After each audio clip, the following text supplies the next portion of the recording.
ಪ್ರಿಯ ವಿದ್ಯಾರ್ಥಿಗಳೇ, ಇದು 2024-25ನೇ ಸಾಲಿನ SSLC ಗಣಿತ ವಿಷಯದ ಮಾದರಿ ಪ್ರಶ್ನೆ ಪತ್ರಿಕೆ 3. 25ನೇ ಪ್ರಶ್ನೆ, √5 ಒಂದು ಅಭಾಗಲಬ್ಧ ಸಂಖ್ಯೆ ಎಂದು ಸಾಧಿಸಿ. ನಾವೀಗ ಅದನ್ನು ಸಾಧಿಸೋಣ.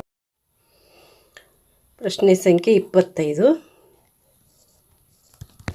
ಪ್ರಶ್ನೆ ಏನದು? √5 ಒಂದು ಅಭಾಗಲಬ್ಧ ಸಂಖ್ಯೆ ಎಂದು ಸಾಧಿಸಿ. √5 ಒಂದು ಅಭಾಗಲಬ್ಧ ಸಂಖ್ಯೆ ಎಂದು ಸಾಧಿಸಿ.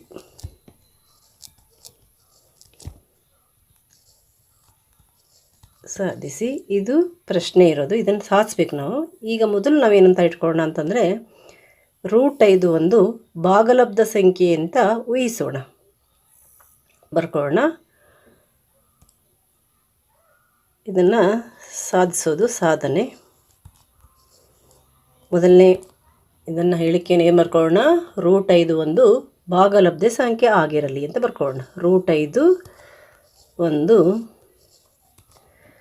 ಭಾಗಲಬ್ಧ ಸಂಖ್ಯೆ ಆಗಿರಲಿ. ಒಂದು ವಿರೋಧವಾಗಿ ತಗೊಳ್ಳೋಣ. ನಾವು ಸಾಧಿಸಬೇಕಾಗಿದ್ದು ಅಭಾಗಲಬ್ಧ ಅಂತ. ನಾವು ಪ್ರಾರಂಭದಲ್ಲಿ ಏನಂತ ತಗೊಳ್ಳೋಣ? ಭಾಗಲಬ್ಧ ಅಂತ ತಗೊಳ್ಳೋಣ. ಆಗ ನಮಗೆ ವಿರೋಧಾಭಾಸ ಉಂಟಾಗುತ್ತೆ. ಈಗ ಇಲ್ಲಿ √5 ಇದು ಭಾಗಲಬ್ಧ ಅಂತ ಆದಮೇಲೆ ಇದನ್ನು ಯಾವ ರೂಪದಲ್ಲಿ ಬರೀಲಿಕ್ಕೆ ಬರಬೇಕು? ನಮಗೆ a/b ರೂಪದಲ್ಲಿ ಬರೀಲಿಕ್ಕೆ ಬರಬೇಕು. ಅದಕ್ಕೆ ಏನು ಬರೆಯೋಣ? √5 = a/b ಇರಲಿ. a ಮತ್ತು b ಏನಿಲ್ಲಿ ಸಹ ಅವಿಭಾಜ್ಯಗಳು. a ಮತ್ತು b ಸಹ ಅವಿಭಾಜ್ಯಗಳು.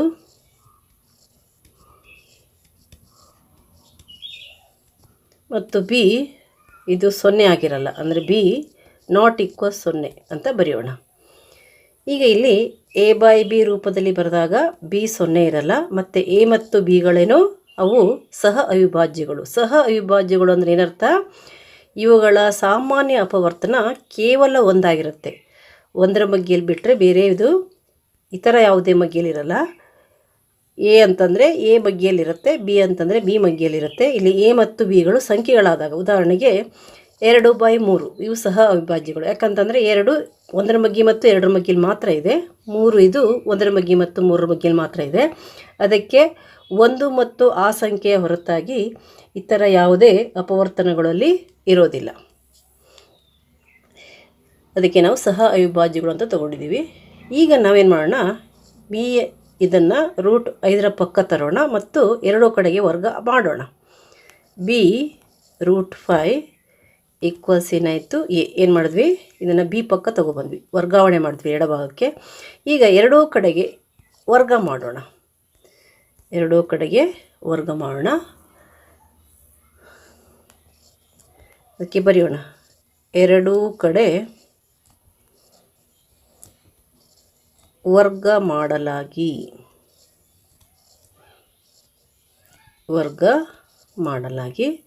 ಇವಾಗ ಏನಾಗುತ್ತೆ? ಇಲ್ಲಿ ಎರಡೂ ಕಡೆಗೆ ವರ್ಗ ಮಾಡಿದಾಗ ನಾವು b √5²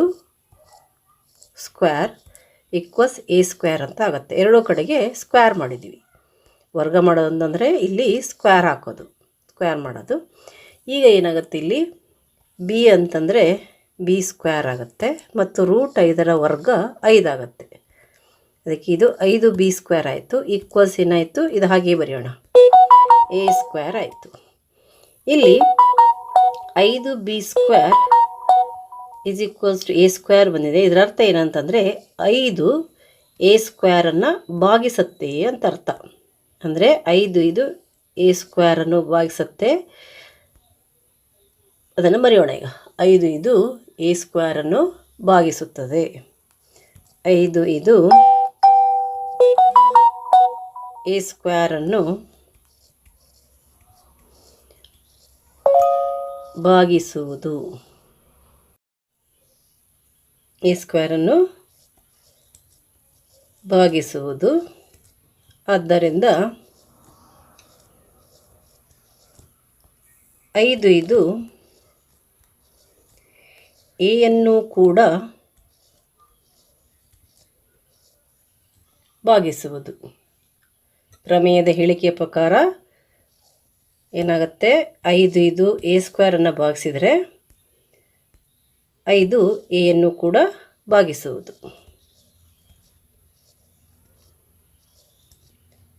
ಈಗ ನಾವು ಇದರ ಅರ್ಥ ಏನಾಯಿತು, 5 ಎನ ಅಪವರ್ತನ ಅಂತಾಯಿತು. ಅದಕ್ಕೆ ನಾವೇನಂತ ಮಾಡೋಣ ಅಂತಂದರೆ, A is equals to A ಇದು 5ರಿಂದ ಭಾಗಿಸೋದ್ರಿಂದ A is equals to 5c ಅಂತ ಇಟ್ಕೊಳ್ಳೋಣ. ಅಂದರೆ ಎ ಇದು 5ರಿಂದ ಭಾಗ ಆಗೋದ್ರಿಂದ A is equals to 5c ಅಂತ. ಇಲ್ಲಿ ನಾವು ಇದನ್ನು 1 ಅಂತ ಬರ್ಕೊಳ್ಳೋಣ. ಈಗ A is equals to 5c ಯಾಕೆ ಬರ್ಕೋಬೋದು, ಯಾಕಂತಂದರೆ 5 ಇದು ಎನ ಅಪವರ್ತನ. ಅದಕ್ಕೆ ಎ ಯಾವ ರೂಪದಲ್ಲಿರುತ್ತೆ, A is equals to 5c ರೂಪದಲ್ಲಿ ಇರುತ್ತೆ. ಮತ್ತು ಪುನಃ ನಾವು ಈ ಎರಡೂ ಕಡೆಗೆ ಮತ್ತೆ ವರ್ಗ ಮಾಡೋಣ. ಇಲ್ಲಿ ನಾವು ಏನು ತೊಗೊಂಡಿದ್ವಿ, 5 ಇದು ಎಯನ್ನು ಭಾಗಿಸುವುದು ಅಂತ ತೊಗೊಂಡ್ಮೇಲೆ ಎ ಯಾವ ರೂಪದಲ್ಲಿರುತ್ತೆ, A is equals to 5c ರೂಪದಲ್ಲಿರುತ್ತೆ. ಮತ್ತು ಪುನಃ ಎರಡೂ ಕಡೆಗೆ ವರ್ಗ ಮಾಡೋಣ.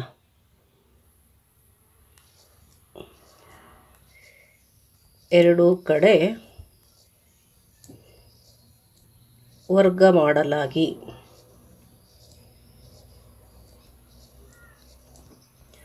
ಮತ್ತು ಪುನಃ ಏನಾಯ್ತು, ಇಲ್ಲಿ ಎಗೆ ಸ್ಕ್ವೇರ್ ಬಂತು, 5cಗೂ ಕೂಡ ಸ್ಕ್ವೇರ್ ಬಂತು. ಈಗ ಎ ಸ್ಕ್ವೇರ್ ಅಂತಂದರೆ ನಾವು ಎ ಸ್ಕ್ವೇರ್ ಜಾಗದಲ್ಲಿ ಏನು ಬರೆಯೋಣ, 5b ಸ್ಕ್ವೇರ್ ಅಂತ ಬರೆಯೋಣ. 5b ಸ್ಕ್ವೇರ್ ಮತ್ತು 5c hole ಸ್ಕ್ವೇರನ್ನು 5c whole square ಅಂದರೆ ಏನಾಗುತ್ತೆ, 5c ಇಂಟು 5c ಅಂದರೆ 25c ಸ್ಕ್ವೇರ್ ಆಗುತ್ತೆ. ಅದನ್ನು ನಾವು 25c ಸ್ಕ್ವೇರ್ ಅಂತ ಬರೆಯೋಣ. ಇದೇನಾಯಿತು, 25c ಸ್ಕ್ವೇರ್ ಆಯಿತು. ಈಗ ನೋಡಿ, ಇಲ್ಲಿ 5 ಒಂದಲೇ 5 5ಲೇ ಆಯಿತು. ಅಂದರೆ ಏನಾಯಿತು, b square is equals to 5c square ಆಯಿತು. ಇಲ್ಲಿ 5b ಸ್ಕ್ವೇರ್ ಬರೆದಿರೋದನ್ನು ಕಾರಣ ಏನು, 1ರಿಂದ ಅಂತ ಬರೆಯೋಣ. 1ರಿಂದ ಇಲ್ಲಿ ನಾವು 1 ಹಾಗೆ ತೊಗೊಂಡಿದ್ದೀರಲ್ವ, ಅದಕ್ಕೆ 1ರಿಂದ ಅಂತ ಬರೆಯೋಣ.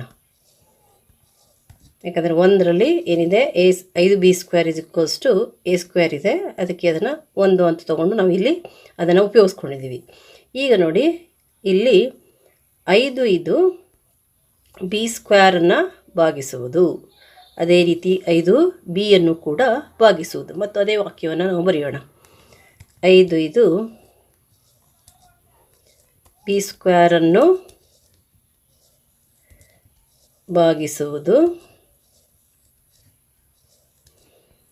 5 ಇದು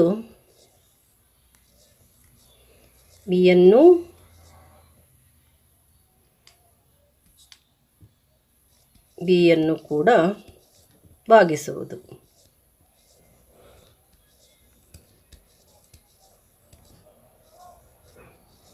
ಈಗ ಎಯನ್ನು 5 ಭಾಗಿಸುತ್ತೆ, ಬಿಯನ್ನು ಕೂಡ 5 ಭಾಗಿಸುತ್ತೆ. ಅಂದರೆ ಏನರ್ಥ, 5 ಇದು ಎ ಮತ್ತು ಬಿನ ಸಾಮಾನ್ಯ ಅಪವರ್ತನ ಆಗುತ್ತೆ. ನಾವು ಇಲ್ಲಿ ಏನು ಬರೆದಿದ್ದೀವಿ, 5 ಎಯನ್ನು ಭಾಗಿಸುತ್ತೆ ಅಂತ ಬರೆದ್ವಿ. ಅಂದರೆ ಇಲ್ಲಿ ನಾವು ಏನು ಪ್ರೂವ್ ಮಾಡಿದ್ವಿ, 5 ಎಯನ್ನು ಭಾಗಿಸುತ್ತೆ ಅಂತ ಪ್ರೂವ್ ಮಾಡಿದ್ವಿ. ಇಲ್ಲಿ 5 ಬಿಯನ್ನು ಕೂಡ ಭಾಗಿಸುತ್ತೆ ಅಂತ ಆಯಿತು. ಅಂದರೆ 5 ಏನಾಗುತ್ತೆ, ಎ ಮತ್ತು ಬಿನ ಒಂದು ಸಾಮಾನ್ಯ ಅಪವರ್ತನ ಆಗುತ್ತೆ. ಏನಾಯ್ತು ಇಲ್ಲಿ, 5 ಇದು, ಆದ್ದರಿಂದ 5 ಏನಾಗುತ್ತೆ, ಎ ಮತ್ತು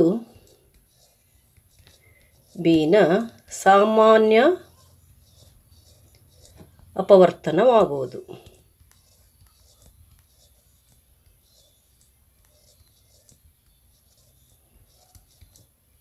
ನಾವು ತಗೊಳ್ಳುವಾಗ ಎ ಬೈ ಬಿ ರೂಪದಲ್ಲಿ ಬರೆಯುವಾಗ ಏನಂತ ತಗೊಂಡಿದ್ವಿ, ಎ ಮತ್ತು ಬಿಗಳು ಸಹ ಅವಿಭಾಜ್ಯಗಳು, 1 ಮತ್ತು ಅದೇ ಸಂಖ್ಯೆ ಬಿಟ್ಟರೆ ಬೇರೆ ಯಾವುದರಿಂದಲೂ ಅವು ಭಾಗವಾಗಲ್ಲ ಅಂತ, ಅಂದರೆ ಯಾವುದೇ ಅಪವರ್ತನ ಇಲ್ಲ ಅಂತ. ಆದರೆ ನಮಗೇನು ಸಿಕ್ತು ಇವಾಗ, 5 ಇದು ಎ ಮತ್ತು ಬಿನ ಅಪವರ್ತನ ಅಂತ ಸಿಕ್ತು. ಇದು ನಮ್ಮ ಊಹೆಗೆ ವಿರೋಧವಾಗಿದೆ, ಅಂದರೆ ಇಲ್ಲಿ ವಿರೋಧಾಭಾಸ ಉಂಟಾಗಿದೆ. ಇದು ವಿರೋಧಾಭಾಸವನ್ನು ಉಂಟು ಮಾಡಿದೆ. ವಿರೋಧಾಭಾಸವನ್ನು ಉಂಟು ಮಾಡಿದೆ.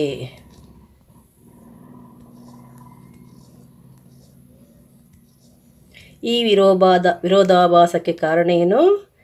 ಈ ವಿರೋಧಾಭಾಸಕ್ಕೆ ಕಾರಣ ನಾವು ಪ್ರಾರಂಭದಲ್ಲಿ ಏನು ತಗೊಂಡಿದ್ವಿ? ಇಲ್ಲಿ √5 = a/b ಅಂತ ತಗೊಂಡಿದ್ವಿ. ಯಾಕೆ? √5 ಇದು ಒಂದು ಭಾಗಲಬ್ಧ ಅಂತ ತಗೊಂಡಿದ್ವಿ. ಅಂದರೆ ಇಲ್ಲಿ ನಮ್ಮ ಊಹೆ ತಪ್ಪಾದ ಊಹೆ ಇದಕ್ಕೆ ಕಾರಣವಾಗಿದೆ. ಅದಕ್ಕೆ ಈ ವಿರೋಧಾಭಾಸಕ್ಕೆ ಕಾರಣ ಏನು? ನಮ್ಮ ತಪ್ಪಾದ ಊಹೆ √5 ಇದು ಭಾಗಲಬ್ಧ ಸಂಖ್ಯೆ ಎನ್ನುವುದು. ಈ ವಿರೋಧಾಭಾಸಕ್ಕೆ ಕಾರಣ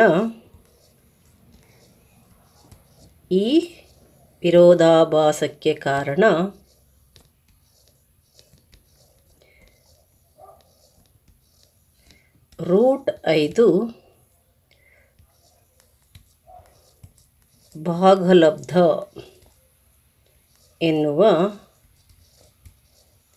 ನಮ್ಮ ತಪ್ಪಾದ ಊಹೆ.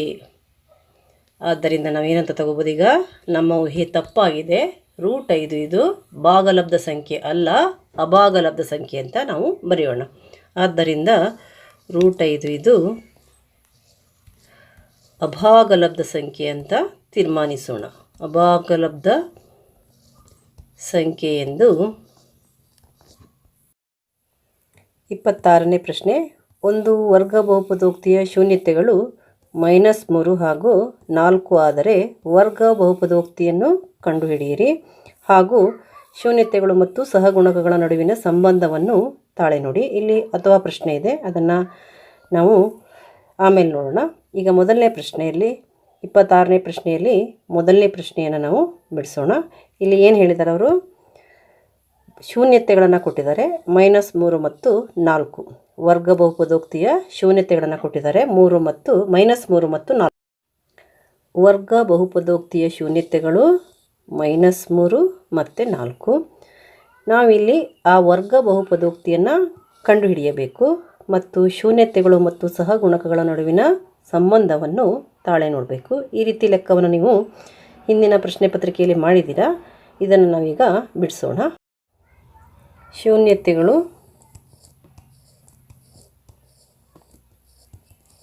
ಯಾವುದು? -3 ಮತ್ತು 4. ನಾವು ಒಂದು ಶೂನ್ಯತೆಯನ್ನು ಆಲ್ಫಾ ಅಂತ ಬರ್ಕೊಳ್ಳೋಣ, ಇನ್ನೊಂದು ಶೂನ್ಯತೆಯನ್ನು ಬೀಟಾ ಅಂತ ಬರ್ಕೊಳ್ಳೋಣ. ಅಂದರೆ ಆಲ್ಫಾ = -3 ಮತ್ತು ಬೀಟಾ = 4. ಈಗ ನಮಗೆ ವರ್ಗ ಸಮೀಕರಣವನ್ನು ರಚಿಸಬೇಕಾದ್ರೆ ಆಲ್ಫಾ ಪ್ಲಸ್ ಬೀಟಾ ಗೊತ್ತಿರಬೇಕು ಮತ್ತು ಆಲ್ಫಾ ಬೀಟಾ ಗೊತ್ತಿರಬೇಕು. ಯಾಕೆ ಅಂತಂದರೆ ಆಲ್ಫಾ ಪ್ಲಸ್ ಬೀಟಾ ಗೊತ್ತಿದ್ದರೆ ಮತ್ತು ಆಲ್ಫಾ ಬೀಟಾ ಗೊತ್ತಿದ್ದರೆ ನಾವು ವರ್ಗ ಸಮೀಕರಣವನ್ನು x² - alpha plus beta × x plus alpha beta ಅಂತ ಇಲ್ಲಿ ನಾವು ಬರಿಬೋದು. ವರ್ಗ ಬಹುಪದೋಕ್ತಿಯನ್ನು ಈ ರೀತಿಯಾಗಿ ಬರಿಬೋದು ಅಥವಾ ವರ್ಗ ಸಮೀಕರಣವನ್ನು ಕೂಡ ಬರಿಬೋದು.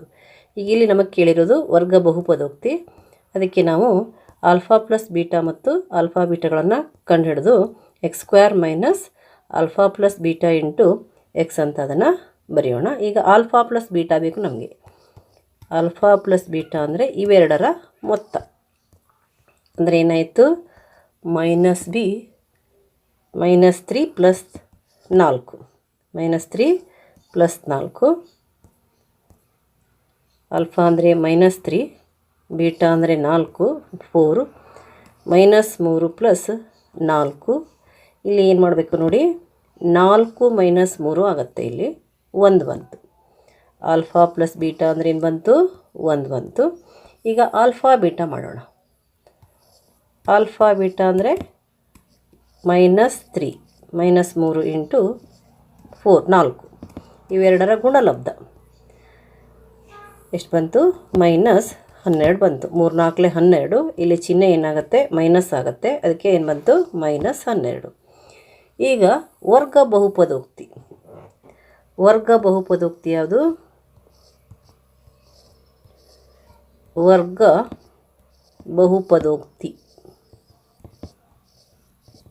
ಏನಾಗುತ್ತೆ, ಆಲ್ಫಾ ಮತ್ತು ಬೀಟಾಗಳು ಗೊತ್ತಿದ್ದಾಗ x² minus alpha plus beta into X plus alpha beta ಆಗುತ್ತೆ. ಇದನ್ನು ನೀವು ನೆನಪಿನಲ್ಲಿ ಇಟ್ಕೋಬೇಕಾಗತ್ತೆ. ಇಲ್ಲಿ ಮೈನಸ್ ಬಂದು ಶೂನ್ಯತೆಗಳ ಮೊತ್ತ ಇಂಟು ಎಕ್ಸ್ ಪ್ಲಸ್ ಶೂನ್ಯತೆಗಳ ಗುಣಲಬ್ಧ. ಈಗ ನಾವು x² ಜಾಗದಲ್ಲಿ x² ಬರೆಯೋಣ. ಮೈನಸ್ ಆಲ್ಫಾ ಪ್ಲಸ್ ಬೀಟಾ ಎಷ್ಟು ಸಿಕ್ಕಿದೆ ನಮಗೆ, 1 ಸಿಕ್ಕಿದೆ. ಇಲ್ಲಿ 1 ಬರೆಯೋಣ.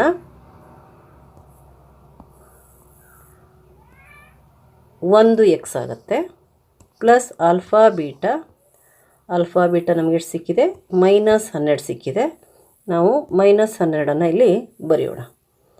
ಅದಕ್ಕೆ ನಾವಿಲ್ಲಿ ಪ್ಲಸ್ ಅವಶ್ಯಕತೆ ಇಲ್ಲ, -12 ಬರೆಯೋಣ. ಅಂದರೆ ಇದು ಬಹುಪದೋಕ್ತಿ. ಕೊಟ್ಟಂತಹ ಆಲ್ಫಾ ಮತ್ತು ಬೀಟಾಗಳಿಗೆ ಅಥವಾ ಕೊಟ್ಟಂತಹ ಶೂನ್ಯತೆಗಳಿಗೆ ಬರುವಂತಹ ಬಹುಪದೋಕ್ತಿ. ಆ ಪ್ರಶ್ನೆಯ ಮುಂದುವರಿದ ಭಾಗ ಏನಿದೆ ಇಲ್ಲಿ, ಶೂನ್ಯತೆಗಳು ಮತ್ತು ಸಹಗುಣಕಗಳ ನಡುವಿನ ಸಂಬಂಧವನ್ನು ತಾಳೆ ನೋಡಿ ಅಂತಿದೆ. ಸಹಗುಣಕಗಳು ಅಂತಂದರೆ ABC ಬರ್ತವೆ. ಶೂನ್ಯತೆಗಳು ಅಂತಂದರೆ ಇಲ್ಲಿ ಆಲ್ಫಾ ಮತ್ತು ಬೀಟಾಗಳು ಕೊಟ್ಟಂತಹ 2 ಶೂನ್ಯತೆಗಳು. ನಮಗೆ ಆಲ್ಫಾ ಪ್ಲಸ್ ಬೀಟಾ ಗೊತ್ತಿದೆ, ಎಷ್ಟದು 1. ಹಾಗೆ ಆಲ್ಫಾ ಬೀಟಾ ಗೊತ್ತಿದೆ, ಅದೆಷ್ಟು, -12. ಅದನ್ನು ಮೊದಲು ಬರ್ಕೊಳ್ಳೋಣ. ಆಲ್ಫಾ ಪ್ಲಸ್ ಬೀಟಾ ಎಷ್ಟಿದೆ, 1 ಇದೆ. ಆಲ್ಫಾ ಬೀಟಾ -12 ಇದೆ. ಈಗ ಈ ಸಮೀಕರಣವನ್ನು ನಾವು ಬರ್ಕೊಳ್ಳೋಣ. x² ಮೈನಸ್ ಎಕ್ಸ್ ಮೈನಸ್ 12 ಇದು ನಾವು ಕಂಡುಕೊಂಡಂತಹ ಬಹುಪದೋಕ್ತಿ. ಇಲ್ಲಿ ಸಹಗುಣಕಗಳು ಅಂತಂದರೆ ABC, ಅಂದರೆ ಇದು A ಆಗುತ್ತೆ. x² ಜೊತೆಗೆ ಇರೋದು ಇಲ್ಲಿ ಎಷ್ಟಿದೆ ಅಂತ ಅರ್ಥ, 1 ಅಂತ ಆಗುತ್ತೆ. A = 1. ಇಲ್ಲಿ x² ಸಹಗುಣಕವನ್ನು ನಾವು A ಅಂತ ತಗೊತೀವಿ. ಇಲ್ಲಿ x² ಸಹಗುಣಕ ಎಷ್ಟಿದೆ, 1 ಇರುತ್ತೆ. ಏನೂ ಇಲ್ಲ ಅಂತಂದರೆ 1 ಅಂತ ತಿಳ್ಕೊಬೇಕು. ಅದಕ್ಕೆ A ನ ಬೆಲೆ 1 ಆಯಿತು. ನಂತರ B ಅಂತಂದರೆ x ನ ಸಹಗುಣಕ, ಅಂದರೆ ಇಲ್ಲಿ -x ಇದೆ ಅಂತ ಅರ್ಥ. -1 ಇದು, -1x ಅಂತ ಅರ್ಥ ಇದು. ಹಾಗೆ C ನ ಬೆಲೆ C = -12. C = ಎಷ್ಟು ಬರೆಯೋದು, -12. ಈಗ ನಮಗೆ ಗೊತ್ತಿದೆ ಆಲ್ಫಾ ಪ್ಲಸ್ ಬೀಟಾ ಮತ್ತು ಸಹಗುಣಕಗಳಿಗೂ ಇರುವ ಸಂಬಂಧ. ಸಹಗುಣಕಗಳಿಗೂ ಇರುವ ಸಂಬಂಧ ಏನು, -b/a ಆಗುತ್ತೆ. ಈಕ್ವಸ್ ಮೈನಸ್ಗೆ ಮೈನಸ್ ಬರೆಯೋಣ. ಆಮೇಲೆ ಬಿ ಜಾಗದಲ್ಲಿ ಇಲ್ಲಿ ಏನಿದೆಯಲ್ಲ -1 ಅದನ್ನು ಬರೆಯೋಣ. -1/a. a ಅಂತಂದರೆ 1 ಆಯಿತು. -1 ಅಂತಂದರೆ 1/1, ಇದು 1 ಆಗುತ್ತೆ. ಹಿಂಗೆ ಇಲ್ಲಿ ನಮಗೆ ಆಲ್ಫಾ ಪ್ಲಸ್ ಬೀಟಾ ಏನು ಸಿಕ್ಕಿದೆ, 1 ಸಿಕ್ಕಿದೆ. ಅದೇ ಬೆಲೆಯಲ್ಲೂ ಸಿಕ್ತು. ಈಗ ಆಲ್ಫಾ ಬೀಟಾ ಮಾಡೋಣ. Alpha beta C/a. ಇದನ್ನು ನೀವು ನೆನಪಲ್ಲಿ ಇಟ್ಕೋಬೇಕು. ಆಲ್ಫಾ ಪ್ಲಸ್ ಬೀಟಾ ಅಂತಂದರೆ -b/a ಮತ್ತು ಆಲ್ಫಾ ಬೀಟಾ ಅಂತಂದರೆ C/a. ಇದು ಸಹಗುಣಕಗಳಿಗೂ ಮತ್ತು ಶೂನ್ಯತೆಗಳಿಗೂ ಇರುವ ಸಂಬಂಧ. ಅದನ್ನು ನಾವು ಈಗ ಚೆಕ್ ಮಾಡ್ತಾಯಿದ್ದೀವಿ, ತಾಳೆ ಆಗತ್ತೋ ಅಂತ. ಈಕ್ವಲ್ಸ್ ಸಿ ಎಷ್ಟು, -12. -12 ಇಲ್ಲಿ ಬರೆಯೋಣ.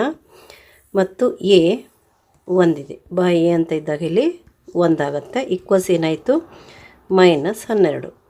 ಅಂದರೆ ಈಗ ನಮಗೆ ಆಲ್ಫಾ ಪ್ಲಸ್ ಬೀಟಾ ಎರಡೂ ಕೂಡ ಏನಾಗಿದೆ, 1 ಸಿಕ್ಕಿದೆ. ಅಂದರೆ -b/a ಎಲ್ಲ ಸೇರಿ ಏನು ಸಿಕ್ಕಿದೆ, 1. ಇದು ಕೂಡ 1 ಇದೆ, ಇದು ಕೂಡ 1 ಇದೆ. ಅದಕ್ಕೆ ಇಲ್ಲಿ ಆದ್ದರಿಂದ ಅಂತ ಹಾಕಿ ಬರೆಯೋಣ. ಹಾಗೆಯೇ ಆಲ್ಫಾ ಬೀಟಾ ಇದು -12 ಇದೆ. ನಾವು ಆಲ್ಫಾ ಬೀಟಾ ಮಾಡಿದಾಗಲೂ ನಮಗೆ ಇಲ್ಲಿ -12 ಬಂದಿತ್ತು. ಆಲ್ಫಾ ಮತ್ತು ಬೀಟಾಗಳನ್ನು ಗುಣಿಸಿದಾಗ C/a ಬರೆಯೋಣ. ಏನು, -12. ಇದು ಸಹಗುಣಕಗಳಿಗೂ ಇರುವ ಸಹಗುಣಕಗಳಿಗೂ ಮತ್ತು ಶೂನ್ಯತೆಗಳಿಗೂ ಇರುವ ಸಂಬಂಧವನ್ನು ನಾವು ತಾಳೆ ನೋಡಿದ ಹಾಗೆ.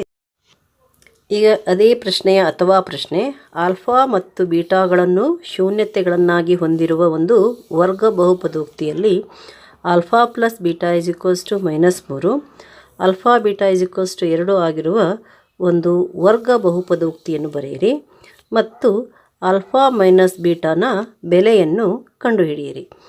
ಇಲ್ಲಿ ಕೂಡ ಅಷ್ಟೇ ಆಲ್ಫಾ ಪ್ಲಸ್ ಬೀಟಾ ಮತ್ತು ಆಲ್ಫಾ ಬೀಟಾ ಕೊಟ್ಟಿದ್ದಾರೆ.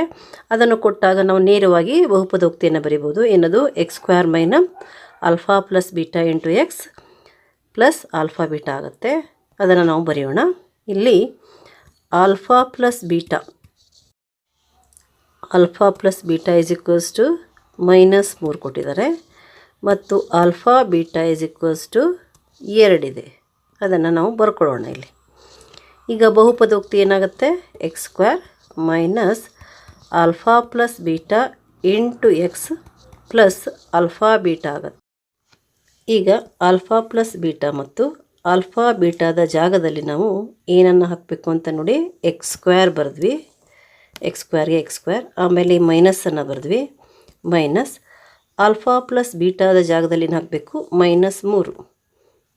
ಅದನ್ನು ಬ್ರ್ಯಾಕೆಟ್ನಲ್ಲಿ ಹಾಕ್ರಿ, ಯಾಕಂದರೆ ಇಲ್ಲಿ ಮೈನಸ್ ಇರೋದ್ರಿಂದ ಇನ್ನೊಂದು ಮೈನಸ್ ಬಂದಿದೆ, ಅದಕ್ಕೆ ನಾವು ಬ್ರ್ಯಾಕೆಟ್ನಲ್ಲಿ ಹಾಕಬೇಕು. ಎಕ್ಸ್ ಆಯ್ತು. ಇಲ್ಲಿ ಈ ಎಕ್ಸನ್ನು ಇಲ್ಲಿ ಬರೆದ್ವಿ. ನಂತರ ಪ್ಲಸ್ ಆಲ್ಫಾ ಬೀಟಾ ಅಂದರೆ ಎಷ್ಟು ಹಾಕಬೇಕು, 2 ಬರೀಬೇಕು. 2 ಬರೆಯೋಣ. ಈಗ ಮುಂದಿನ ಹಂತದಲ್ಲಿ x² ಆಯಿತು. ಇಲ್ಲಿ -3 ಇದೆ, ಗುಣಿಸಿದರೆ ಪ್ಲಸ್ ಆಗುತ್ತೆ, +3 ಆಯಿತು. ಈ ಎಕ್ಸನ್ನು ಇಲ್ಲಿ ಜೊತೆಗೆ ಬರೆಯೋಣ, ಆಮೇಲೆ +2 ಬರೆಯೋಣ. ಇದು ನಾವು ಆಲ್ಫಾ ಪ್ಲಸ್ ಬೀಟಾ ಮತ್ತು ಆಲ್ಫಾ ಬೀಟಾಗಳನ್ನು ಕೊಟ್ಟಾಗ ದೊರಕಿದಂತಹ ಬಹುಪದೋಕ್ತಿ. ಆದ್ದರಿಂದ ಬಹುಪದೋಕ್ತಿ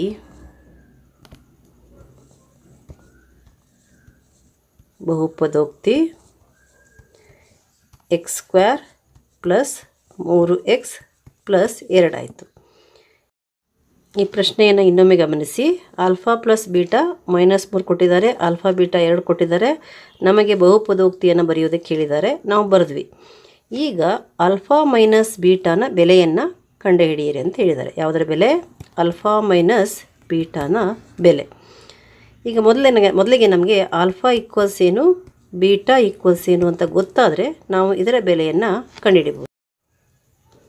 ಈಗ ನಾವು ಈ ವರ್ಗ ಬಹುಪದೋಕ್ತಿಯನ್ನು ಪುನಃ ಅಪವರ್ತಿಸೋಣ, ಆವಾಗ ನಮಗೆ ಆಲ್ಫಾ ಮತ್ತು ಬೀಟಾ ಸಿಗುತ್ತೆ. ಈಗ ನಾವು ಈ ಬಹುಪದೋಕ್ತಿಯ ಶೂನ್ಯತೆಗಳನ್ನು ಕಂಡುಹಿಡಿಯೋಣ. ಇಲ್ಲಿ ಆಲ್ಫಾ ಪ್ಲಸ್ ಬೀಟಾ ಮತ್ತು ಆಲ್ಫಾ ಬೀಟಾದ ಆಧಾರದ ಮೇಲೆ ನಾವು ಈ ಬಹುಪದೋಕ್ತಿಯನ್ನು ಕಂಡುಹಿಡಿದ್ವಿ. ಈಗ ನಮಗೆ ಆಲ್ಫಾ ಬೆಲೆ ಮತ್ತು ಬೀಟಾ ಬೆಲೆ ಬೇಕಾಗಿದೆ. ಇದನ್ನು ನಾವು ಅಪವರ್ತಿಸುವುದರ ಮೂಲಕ ಕಂಡುಕೊಳ್ಳೋಣ. x² plus 3x plus 2 equals 0 ಅಂತ ಇಟ್ಕೊಳ್ಳೋಣ, ಯಾಕಂದರೆ ನಮಗೆ ಶೂನ್ಯತೆ ಬೇಕಾಗಿದೆ. ಯಾವ ಬೆಲೆಗೆ ಇದು ಶೂನ್ಯ ಆಗುತ್ತೆ ಅನ್ನೋದನ್ನು ನಾವು ಕಂಡುಹಿಡ್ಕೋಬೇಕು. ಈಗ ಇಲ್ಲಿ ನಾವು ಇದನ್ನು ಮಧ್ಯಪದವನ್ನು ಒಡೆಯೋದರ ಮೂಲಕ ಇದನ್ನು ಮಾಡಬೇಕಾಗತ್ತೆ. ಮೊದಲು PQ ಬರ್ಕೊಳ್ಳೋಣ. PQ ಅಂತಂದರೆ x² ಇಂಟು 2, x² ಇಂಟು 2 ಅಂತಂದರೆ 2x² ಆಗುತ್ತೆ. ಅದನ್ನು ನಾವು ಇಲ್ಲಿ ಬರೆಯೋಣ. PQ ಈಕ್ವಲ್ಸ್ 2x² ಆಯಿತು. P ಪ್ಲಸ್ Q ಅಂದರೆ 3x ಆಗುತ್ತೆ. ಅದನ್ನು ಬರೆಯೋಣ, 3x ಆಯಿತು. ಈಗ ನಾವು 2x² ಓಡಿದ್ರೆ ಏನಾಗುತ್ತೆ, ಇಲ್ಲಿ 2ರ ಮಧ್ಯೆಯಲ್ಲಿ 2 ಇದೆ, 2x ಮತ್ತು 1x ಆಗುತ್ತೆ. ಯಾಕಂದರೆ ಇಲ್ಲಿ ಗುಣಲಬ್ಧ ಪ್ಲಸ್ ಇರೋದರಿಂದ ಒಂದೇ ಚಿಹ್ನೆಗಳು ಬರ್ತವೆ. ಯಾವ ಚಿಹ್ನೆ ಅಂತಂದರೆ ಮಧ್ಯಪದದ ಚಿಹ್ನೆ ಬರುತ್ತೆ. ಅದಕ್ಕೆ ನಾವಿಲ್ಲಿ 3 ಪದವನ್ನು 4 ಪದ ಮಾಡೋಣ. x² ಪ್ಲಸ್ 3x ಏನಂತ ಬರೀಬೇಕು, 2x ಮತ್ತು 1xಗಳ ಮೊತ್ತ. 2x ಪ್ಲಸ್ 1x ಪ್ಲಸ್ ಈ 2 ಬರೆಯೋಣ. 2 ಈಕ್ವಲ್ 0 ಆಗುತ್ತೆ. ಈಗ ಇವೆರಡರಲ್ಲಿ ಸಾಮಾನ್ಯ ತೆಗೆಯೋಣ. ನಿಮಗೆ ಗೊತ್ತಿದೆ ಅದು. x ಇಂಟು ಇಲ್ಲಿ ಏನು ಉಳ್ಕೊಳ್ತು, x² x ಹೊರಗಡೆ ಹೋದರೆ x ಉಳ್ಕೊಳ್ಳುತ್ತೆ, ಮತ್ತು 2xಲ್ಲಿ x ಹೊರಗಡೆ ಹೋದರೆ ಏನು ಉಳ್ಕೊಳ್ತು, 2 ಉಳ್ಕೊಳ್ತು. x ಇಂಟು x ಅಂದರೆ x² ಆಗುತ್ತೆ. x ಇಂಟು 2 ಅಂತಂದರೆ 2x² ಆಯಿತು. ಈಗ ಪ್ಲಸ್ 1x ಮತ್ತು 2ರಲ್ಲಿ ಸಾಮಾನ್ಯ ಕೇವಲ 1, ಮತ್ತು ಬ್ರ್ಯಾಕೆಟ್ನಲ್ಲಿ x plus 2 ಉಳ್ಕೊಳ್ಳುತ್ತೆ. x plus 2 equal 0.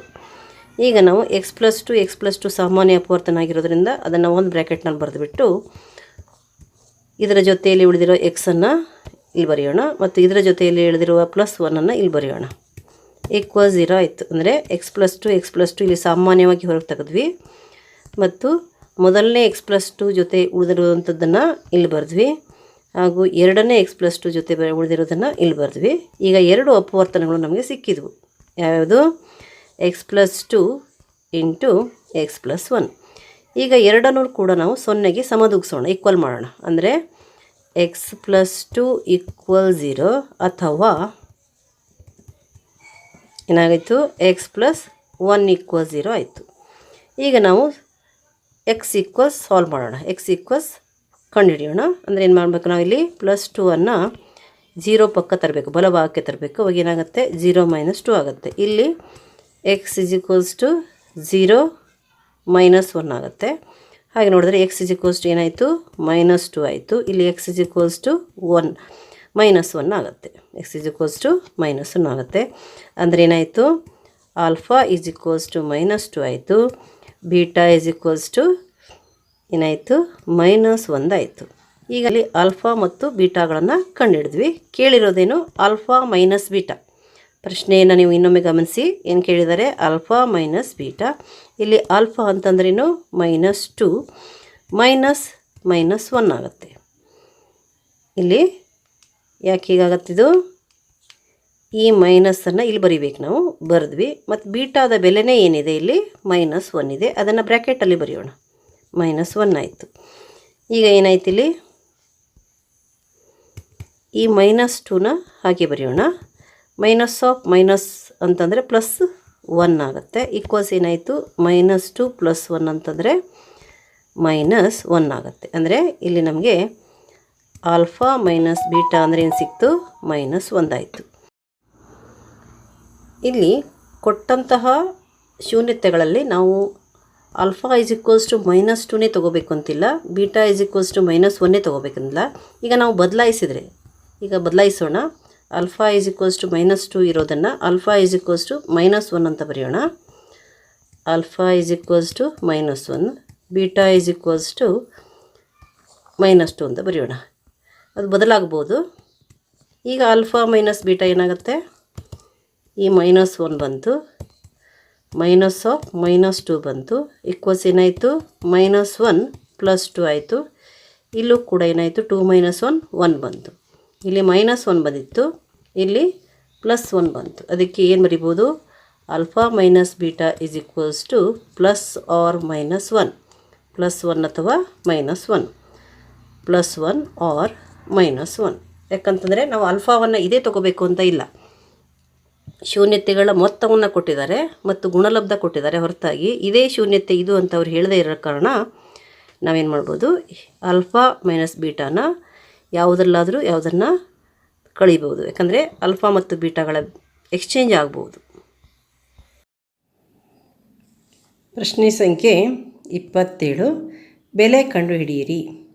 5 cos² 60° + 4 sec² 30° - tan² 45° by sin² 30° + cos² 30°.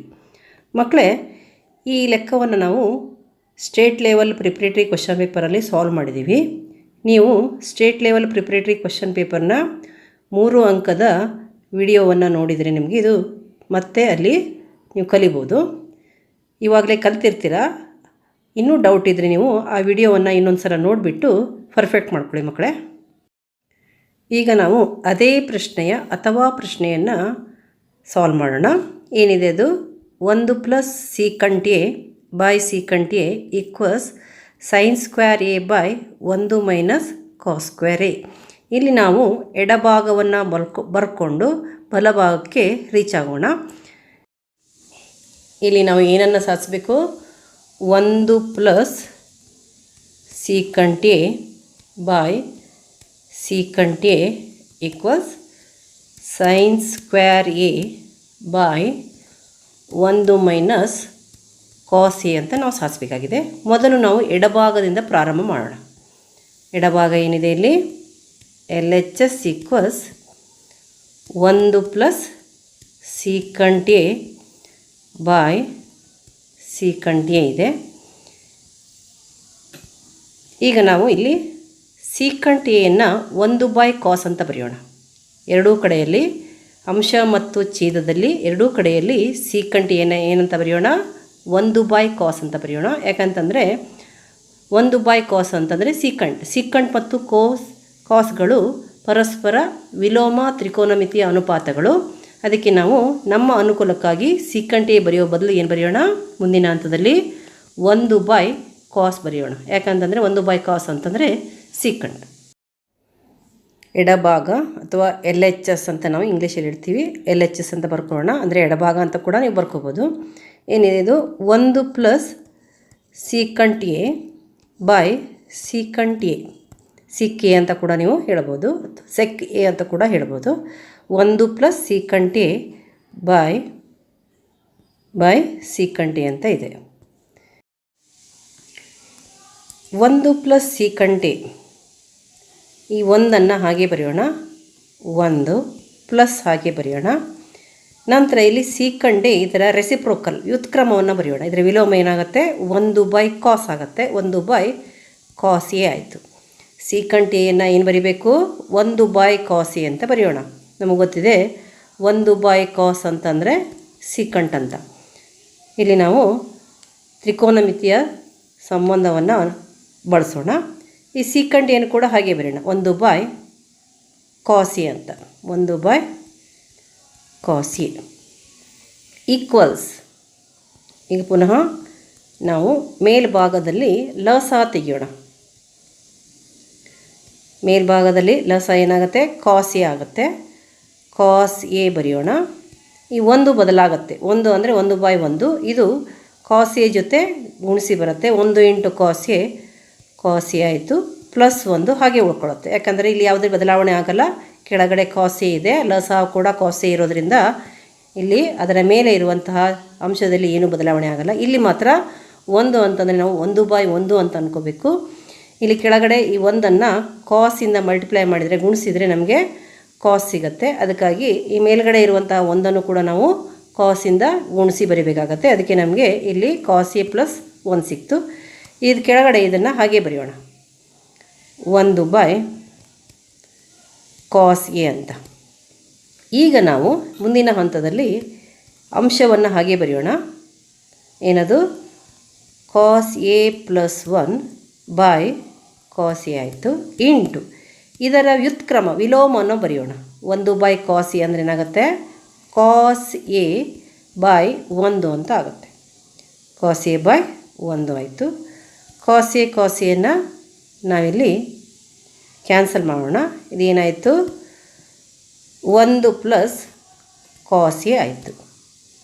ಈಗ ಈ 1 ಪ್ಲಸ್ ಕಾಸ್ ಎಯನ್ನು ಈಗ ನಮಗೆ ಬೇಕಾಗಿರೋದು sine square A by 1 minus cos A. ಅದಕ್ಕೆ ನಮಗಿಲ್ಲಿ ಛೇದದಲ್ಲಿ ಏನು ಬೇಕಾಗಿದೆ, 1 ಮೈನಸ್ ಕಾಸ್ ಎ ಬೇಕಾಗಿದೆ. ಅದಕ್ಕೆ ನಾವೇನು ಮಾಡೋಣ, ಅಂಶ ಮತ್ತು ಛೇದ ಎರಡನ್ನು 1 ಮೈನಸ್ ಕಾಸ್ ಎಯಿಂದ ಗುಣಿಸೋಣ. ಆವಾಗ ನಾವು ಏನನ್ನು ಗುಣಿಸಿದಾಗಲ್ಲ, ಏನನ್ನು ಭಾಗಿಸಿದಾಗಲ್ಲ. ಯಾಕೆ ಅಂತಂದರೆ ನಮಗೆ ಇಲ್ಲಿ ಏನು ಬೇಕು, ಛೇದದಲ್ಲಿ 1 ಮೈನಸ್ ಕಾಸ್ ಎ ಬೇಕು. ಅದಕ್ಕೆ ನಾವು ಅಂಶ ಮತ್ತು ಛೇದ ಎರಡನ್ನು 1 ಮೈನಸ್ ಕಾಸ್ ಎಯಿಂದ ಗುಣಿಸೋಣ.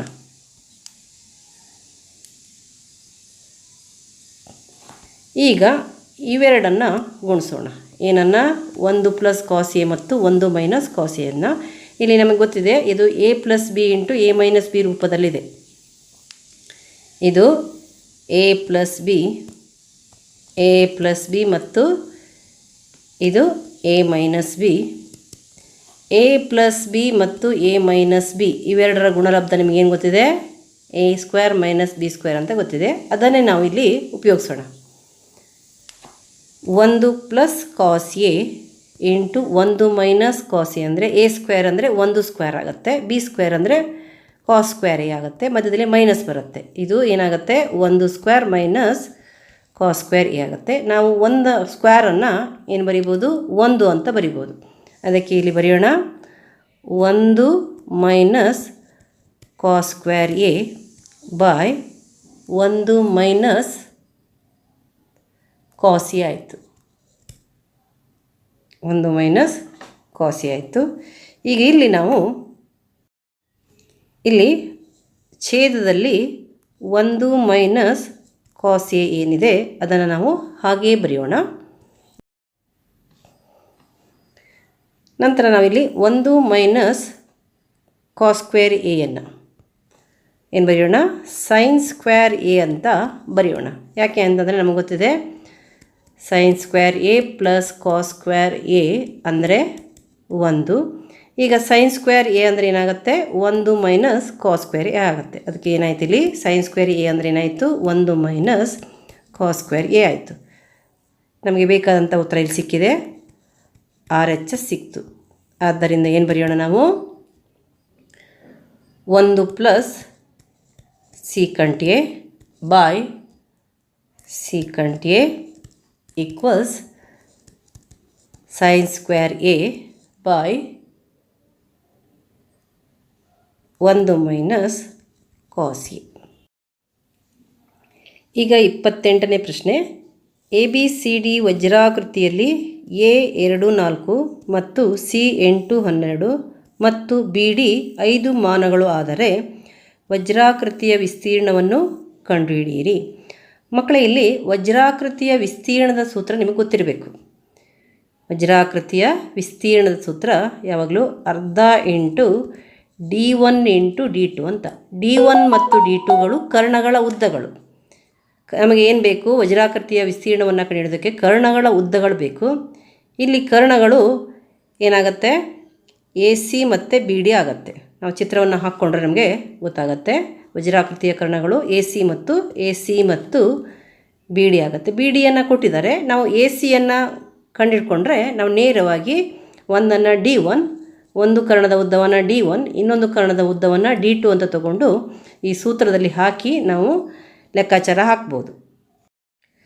ನಾವು ವಜ್ರಾಕೃತಿಯ ರಫ್ ಆಕೃತಿಯನ್ನು ಇಲ್ಲಿ ಹಾಕಿದರೆ ನಮಗೆ ಗೊತ್ತಿದೆ ವಜ್ರಾಕೃತಿಯಲ್ಲಿ ಕರ್ಣಗಳು ಪರಸ್ಪರ ಲಂಬವಾಗಿ ಅರ್ಧಿಸುತ್ತವೆ ಅಂತ. ಇಲ್ಲಿ ನಾವು ಕರ್ಣಗಳನ್ನು ಹಾಕೋಣ. ಇಲ್ಲಿ ನಮಗೆ ಕರ್ಣಗಳಲ್ಲಿ ಒಂದು ಕರ್ಣದ ನಿರ್ದೇಶಾಂಕಗಳನ್ನು ಕೊಟ್ಟಿದ್ದಾರೆ. ಏನದು, ಒಂದು ಕರ್ಣದ ನಿರ್ದೇಶಾಂಕ ಅದು A ಬಿಂದುವಿನ ನಿರ್ದೇಶಾಂಕ 2 4, C ಬಿಂದುವಿನ ನಿರ್ದೇಶಾಂಕ 8 12 ಮತ್ತು ಈ BD ಕರ್ಣದ ಉದ್ದವನ್ನು ಕೊಟ್ಟಿದ್ದಾರೆ. ಏನು ಕೊಟ್ಟಿದ್ದಾರೆ, BD ಕರ್ಣದ ಉದ್ದವನ್ನು ಕೊಟ್ಟಿದ್ದಾರೆ. ಎಷ್ಟಿದೆ, ಅದು 5 ಸೆಂಟಿಮೀಟರ್ ಕೊಟ್ಟಿದ್ದಾರೆ. ಈಗ ನಾವು A ಮತ್ತು C ಈ ನಿರ್ದೇಶಾಂಕಗಳನ್ನು ಉಪಯೋಗಿಸಿ ACಯ ಉದ್ದವನ್ನು ಕಂಡುಹಿಡ್ಕೋಬೇಕು. ACಯ ಉದ್ದ ಸಿಕ್ತು ಅಂದರೆ ನಮಗೆ ಎರಡೂ ಕರ್ಣಗಳ ಉದ್ದ ಸಿಕ್ಕಿದ ಹಾಗಾಗುತ್ತೆ. ಮತ್ತು ನೇರವಾಗಿ ನಾವು ವಜ್ರಾಕೃತಿಯ ವಿಸ್ತೀರ್ಣ ಅರ್ಧ ಇಂಟು D1 ಇಂಟು D2 ಅಂತ ಸೂತ್ರವನ್ನು ಉಪಯೋಗಿಸಿ ಕಂಡುಹಿಡ್ಕೋಬೋದು. ಅದಕ್ಕೆ ಮೊದಲು ನಾವು ACಯ ಉದ್ದವನ್ನು ಕಂಡುಹಿಡಿಯೋದಕ್ಕೆ ಪ್ರಯತ್ನ ಪಡೋಣ. ಈಗ BD ಕೊಟ್ಟಿದ್ದಾರೆ, ಏನದು 5 ಮಾನಗಳು. ಏನು ಕೊಟ್ಟಿದ್ದಾರೆ, 5 ಮಾನಗಳು ಅಂತ ಕೊಟ್ಟಿದ್ದಾರೆ. ಈಗ AC ಕಂಡುಹಿಡಿಯೋಣ. ನಾವು AC ಕಂಡುಹಿಡಬೇಕಾದ್ರೆ ACಯನ್ನು ಕಂಡುಹಿಡಿಯಲು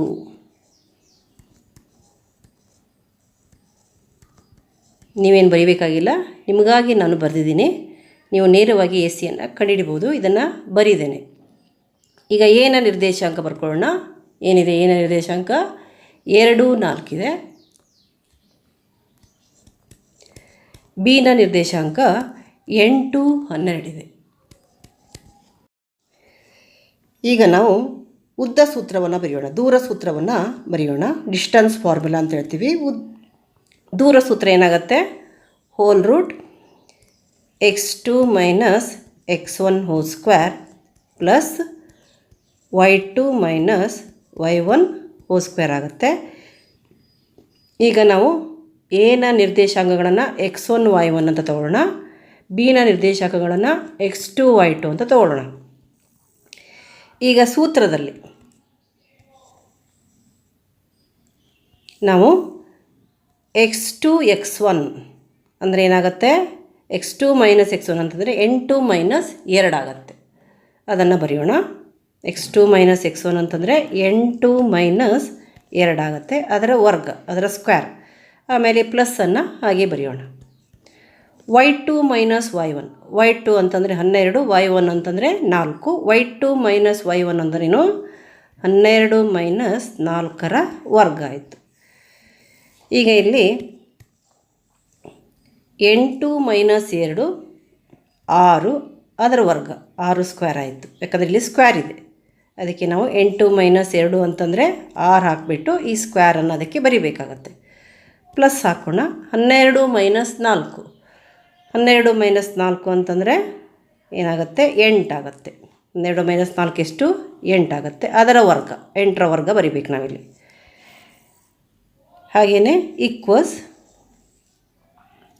6ರ ವರ್ಗ ಅಂತಂದರೆ 6 ಇಂಟು 6 36, ಪ್ಲಸ್ 8ರ ವರ್ಗ ಅಂತಂದರೆ 8 ಇಂಟು 8.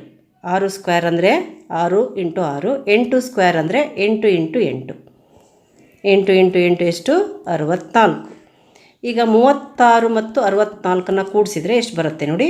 ಇಲ್ಲಿ 6 4 10, 1 ಬರುತ್ತೆ. 6 1 7, 3 10 ಆಯಿತು. ಅಂದರೆ ರೂಟ್ 100, ರೂಟ್ 100 ಬಂತಿದ್ದು. ರೂಟ್ 100, ರೂಟ್ 100 ಎಷ್ಟು ಅನ್ನೋದು ನಿಮ್ಗೆ ಗೊತ್ತಿರಬೇಕು. ರೂಟ್ 100 ಇದು 10 ಆಗುತ್ತೆ. ಯಾಕಂದರೆ 10ರ ವರ್ಗ ಅಂದರೆ 100 ಆಗುತ್ತೆ. 100ರ ವರ್ಗಮೂಲ ರೂಟ್ ಅಂತಂದರೆ 10 ಆಗುತ್ತೆ. 10 ಮಾನಗಳು ಅದು. ಈಗ ಬರ್ಕೊಳ್ಳೋಣ. D1 ಅಂದರೆ 10 ಮಾನ, ಅಂದರೆ ಅದನ್ನು AC ಅಂತ ಬರ್ಕೊಳ್ಳೋಣ, ಅಥವಾ BD ಅಂತ ಬರ್ಕೋಬೋದು. D1 is equals to AC is equals to ಏನು 10 ಮಾನಗಳು. ಹಾಗೆ D2 ಈಸ್ ಈಕ್ವಲ್ಸ್ ಟು BDಯನ್ನು ಅವರು ಕೊಟ್ಟಿದ್ದಾರೆ. BD 5 ಮಾನ ನಮಗೆ ಅವರು ಕೊಟ್ಟಿದ್ದಾರೆ. ಅದನ್ನು ನಾವಿಲ್ಲಿ ಬರೆಯೋಣ. ಎಷ್ಟಿದೆ ಅದು 5 ಮಾನಗಳು. ಈಗ ನಾವು ಸೂತ್ರವನ್ನು ಬರೆಯೋಣ. ವಜ್ರಾಕೃತಿಯ ವಿಸ್ತೀರ್ಣ, ವಜ್ರಾಕೃತಿಯ ವಿಸ್ತೀರ್ಣ. ವಜ್ರಾಕೃತಿಯ ವಿಸ್ತೀರ್ಣ, ವಜ್ರಾಕೃತಿಯ ವಿಸ್ತೀರ್ಣ ಈಕ್ವಲ್ಸ್ ಏನು ಅರ್ಧ ಇಂಟು T1 ಇಂಟು DT. ಸೂತ್ರ ನಿಮಗೆ ಗೊತ್ತಿರಬೇಕು ಮಕ್ಕಳೇ. ಈಕ್ವಲ್ಸ್ ಏನಾಯಿತು ಅರ್ಧ ಇಂಟು D1 10, D2 5 ಬರೆಯೋಣ. 10 ಇಂಟು 5 ಆಯಿತು. ಈಗ 1 2, 2 5 10, 2ರ ಮಗ್ಗಿಯಲ್ಲಿ 10 ಇರೋದ್ರಿಂದ ನಾವು 10 ಮತ್ತು 2ಅನ್ನು ಪರಸ್ಪರ ಕ್ಯಾನ್ಸಲ್ ಮಾಡ್ಬೋದು. 2 1 2 ಮತ್ತು 2 5 10 ಆಯಿತು. ಈಗ ಉಳ್ಕೊಂಡಿರೋದೇನಲ್ಲಿ 5 ಇಂಟು 5, 5 ಇಂಟು 5 ಎಷ್ಟು 25 ಚದರ ಮಾನಗಳು. ಸ್ಕ್ವೇರ್ ಯೂನಿಟ್ಸ್ ಅಂತ ಆಗುತ್ತೆ. 22 ಚದರ ಮಾನಗಳು. ಇದು ವಜ್ರಾಕೃತಿಯ ವಿಸ್ತೀರ್ಣ. ಈಗ 29ನೇ ಪ್ರಶ್ನೆ. ಕೆಳಗಿನ ದತ್ತಾಂಶಗಳಿಗೆ ಸರಾಸರಿಯನ್ನು ಕಂಡುಹಿಡಿಯಿರಿ. ಈ ಸರಾಸರಿಯನ್ನು ಕಂಡುಹಿಡಿಯುವಾಗ 2 ಕಾಲಮ್ಗಳನ್ನು ಕೊಟ್ಟಿರ್ತಾರೆ, ಅದು ನಿಮಗೆ ಗೊತ್ತಿದೆ. ವರ್ಗಾಂತರ ಮತ್ತು ಆವೃತ್ತಿ. ಇಲ್ಲಿ ನಾವು ವರ್ಗಾಂತರವನ್ನು ಮೊದಲು ಚೆಕ್ ಮಾಡೋಣ. ಇದು ಕಂಟಿನ್ಯೂಸ್ ಮುಂದುವರಿದ ರೀತಿಯಲ್ಲಿ ಇದೆಯೋ ಅಂತ ನೋಡೋಣ. 15 ಇದೆ, ಇಲ್ಲೂ ಕೂಡ 15 ಬಂದಿದೆ. 25 25 ಬಂದಿದೆ. 35 35 ಬಂದಿದೆ. 45 ಮೇಲ್ಮಿತಿ ಕೆಳಮಿತಿಯಾಗಿ 45 ಬಂದಿದೆ. ಇದರ ಮೇಲ್ಮಿತಿ ಇದರ ಕೆಳಮಿತಿಯಾಗಿ ಬಂದಿದೆ. ಅಂದರೆ ಇಲ್ಲಿ ಇದು ಯಾವುದೇ ನಾವು ಬದಲಾವಣೆ ಮಾಡುವ ಇಲ್ಲಿ ಅವಶ್ಯಕತೆ ಇಲ್ಲ. ಇದನ್ನು ಹಾಗೆ ತಗೋಬೋದು, ಯಾಕಂದರೆ ಇದು ಕಂಟಿನ್ಯೂಸ್ ಆಗಿದೆ. ಇನ್ನು 2ನೇ ಕಾಲಮ್ ಆವೃತ್ತಿಯನ್ನು ಕೊಟ್ಟಿದ್ದಾರೆ. ಈಗ ನಾವು 3ನೇ ಕಾಲಮನ್ನು ಹಾಕ್ಕೋಬೇಕಿಲ್ಲಿ. 3ನೇ ಕಾಲಮ್ ಯಾವುದು ಮಧ್ಯಾಂಕ, ಅಂದರೆ ವರ್ಗಾಂತರದ ಮಧ್ಯಬಿಂದು. ಮಧ್ಯಬಿಂದುವನ್ನು ಕಂಡುಹಿಡಬೇಕು. ಮಧ್ಯಬಿಂದು ಮತ್ತು ಈ ಮಧ್ಯಬಿಂದುವನ್ನು ನಾವು XI ಅಂತ ತೊಗೊತೀವಿ. ಈ ಆವೃತ್ತಿಯನ್ನು FI ಅಂತ ತೊಗೊತೀವಿ. ಮುಂದಿನ 4ನೇ ಕಾಲಮ್ ಏನು ಬರುತ್ತೆ ಅಂದರೆ FI ಮತ್ತು XIಗಳ ಗುಣಲಬ್ಧ, ಅಂದರೆ FI XI. ಈಗ ನಾವು ಕೊಟ್ಟಂಥ 2 ಕಾಲಮನ್ನು ಬರ್ಕೊಂಡು ನಂತರ ಉಳಿದ 2 ಕಾಲಮ್ಗಳನ್ನು ನಾವು ಕಂಡುಹಿಡ್ಕೊಳ್ಳೋಣ. ಈಗ ನಾವು 3ನೇ ಕಾಲಮ್ XIಯನ್ನು ಬರ್ಕೊಳ್ಳೋಣ. XI ಕಂಡುಹಿಡಿಯೋದು ಹೇಗೆ ಅನ್ನೋದನ್ನು ನಾವು ಹಿಂದಿನ ವಿಡಿಯೋಗಳಲ್ಲಿ ಚರ್ಚೆ ಮಾಡಿದ್ದೀವಿ. ಏನು ಮಾಡಬೇಕು, ವರ್ಗಾಂತರದ ಕೆಳಮಿತಿ ಮತ್ತು ಮೇಲ್ಮಿತಿಗಳನ್ನು ಕೂಡಿಸ್ಬೇಕು. ಮೇಲ್ಮಿತಿ ಮತ್ತು ಕೆಳಮಿತಿಗಳನ್ನು ಕೂಡಿಸಿ 2ರಿಂದ ಭಾಗಿಸ್ಬೇಕು. ಇಲ್ಲಿ ಮೊದಲನೇ ಎಕ್ಸ್ ಐ ಅಂತಂದರೆ 5 ಮತ್ತು 15 ಕೂಡಿಸಿ ಮಕ್ಕಳೇ, ಕೂಡಿಸ್ಬಿಟ್ಟು 2ರಿಂದ ಭಾಗಿಸ್ರಿ. 5 + 15 ಎಷ್ಟಾಗುತ್ತೆ? 20. 20 2ರಿಂದ ಭಾಗಿಸಿದರೆ 10 ಬರುತ್ತೆ. 20/2 ಅಂತಂದರೆ ಎಷ್ಟಾಯಿತು? 10 ಆಯಿತು. ಹಾಗೆ 15 + 25, 15 ಮತ್ತು 25ರ ಮೊತ್ತ, 25ಕ್ಕೆ 15 ಕೂಡಿಸಿದರೆ ಎಷ್ಟಾಗುತ್ತೆ? 40 ಬರುತ್ತೆ. ಮತ್ತು 40ರ ಅರ್ಧ, 40 2ರಿಂದ ಭಾಗಿಸಿದರೆ 20 ಬರುತ್ತೆ. 40ರ ಅರ್ಧ ಅಂದರೆ 2ರಿಂದ ಭಾಗಿಸಿದರೆ ಅರ್ಧ ಮಾಡೋದು ಅಂತ ಅರ್ಥ, 20 ಬರುತ್ತೆ. ಹಾಗೆ 25 ಮತ್ತು 35 ಕೂಡಿಸಿ ಬಂದಂಥ ಮೊತ್ತವನ್ನು 2ರಿಂದ ಭಾಗಿಸಿ. 25 ಮತ್ತು 30 ಕೂಡಿಸಿದರೆ ಎಷ್ಟಾಗುತ್ತೆ? 60 ಆಗುತ್ತೆ. 25 + 35 ಸರಿಯಾಗಿ ಕೂಡಿಸ್ರಿ, ಎಷ್ಟು ಬರುತ್ತೆ? 60 ಬರುತ್ತೆ. 60ರ ಅರ್ಧ ಅಂದರೆ 60 2ರಿಂದ ಭಾಗಿಸಿದರೆ ಎಷ್ಟು ಬರುತ್ತೆ? 30. 60ರ ಅರ್ಧ 30, 60 2ರಿಂದ ಭಾಗಿಸಿದರೆ 30 ಅಂತ ಅರ್ಥ. ಹಾಗೆ 35 ಮತ್ತು 45ರ ಮಧ್ಯಬಿಂದು, 35 ಮತ್ತು 45 ಕೂಡಿಸಿದರೆ ಎಷ್ಟು ಬರುತ್ತೆ? 80 ಬರುತ್ತೆ. 80 2ರಿಂದ ಭಾಗಿಸಿದರೆ ಅಂದರೆ 80ರ ಅರ್ಧ ಎಷ್ಟು? 40. ಅದೇ ರೀತಿ 45 ಮತ್ತು 55 ಕೂಡಿಸಿ, 45 + 55 ಎಷ್ಟು ಬರುತ್ತೆ? 100. 100ರ ಅರ್ಧ ಅಂದರೆ 100 2ರಿಂದ ಭಾಗಿಸಿದರೆ 50 ಬರುತ್ತೆ. ಹಾಗೆ 55 + 65 ಕೂಡಿಸಿ 2ರಿಂದ ಭಾಗಿಸಿ ಅಥವಾ ಅರ್ಧ ಮಾಡಿ. 55 + 65 ಎಷ್ಟು ಬರುತ್ತೆ? 120. 55ಕ್ಕೆ 65 ಕೂಡಿಸ್ರಿ, ಎಷ್ಟು ಬರುತ್ತೆ? 120. 120ರ ಅರ್ಧ 60.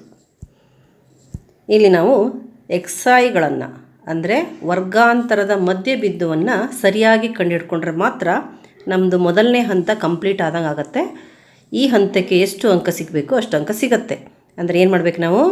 ವರ್ಗಾಂತರದ ಮೇಲ್ಮಿತಿ ಮತ್ತು ಕೆಳಮಿತಿಯನ್ನು ಕೂಡಿಸಿ ಬಂದಂಥ ಮೊತ್ತವನ್ನು ಅರ್ಧ ಮಾಡಬೇಕು, ಅಂದರೆ 2ರಿಂದ ಭಾಗಿಸ್ಬೇಕು. ಹೀಗೆ ನಾವು ಪ್ರತಿಯೊಂದು ಎಕ್ಸೈಗಳನ್ನು ಕಂಡುಹಿಡ್ಕೋಬೇಕು. ಇದು ಮೊದಲನೇ ಹಂತ ಆಯಿತು. ಮೊದಲನೇ ಹಂತ ಮುಗಿದ ನಂತರ ನಾವು ಮುಂದಿನ ಕಾಲಮ್ ಅಂದರೆ ಎಫ್ ಐ ಎಕ್ಸ್ ಐ ಅಂತಂದರೆ ಎಫ್ ಐ ಮತ್ತು ಎಕ್ಸ್ ಐಗಳ ಗುಣಲಬ್ಧ.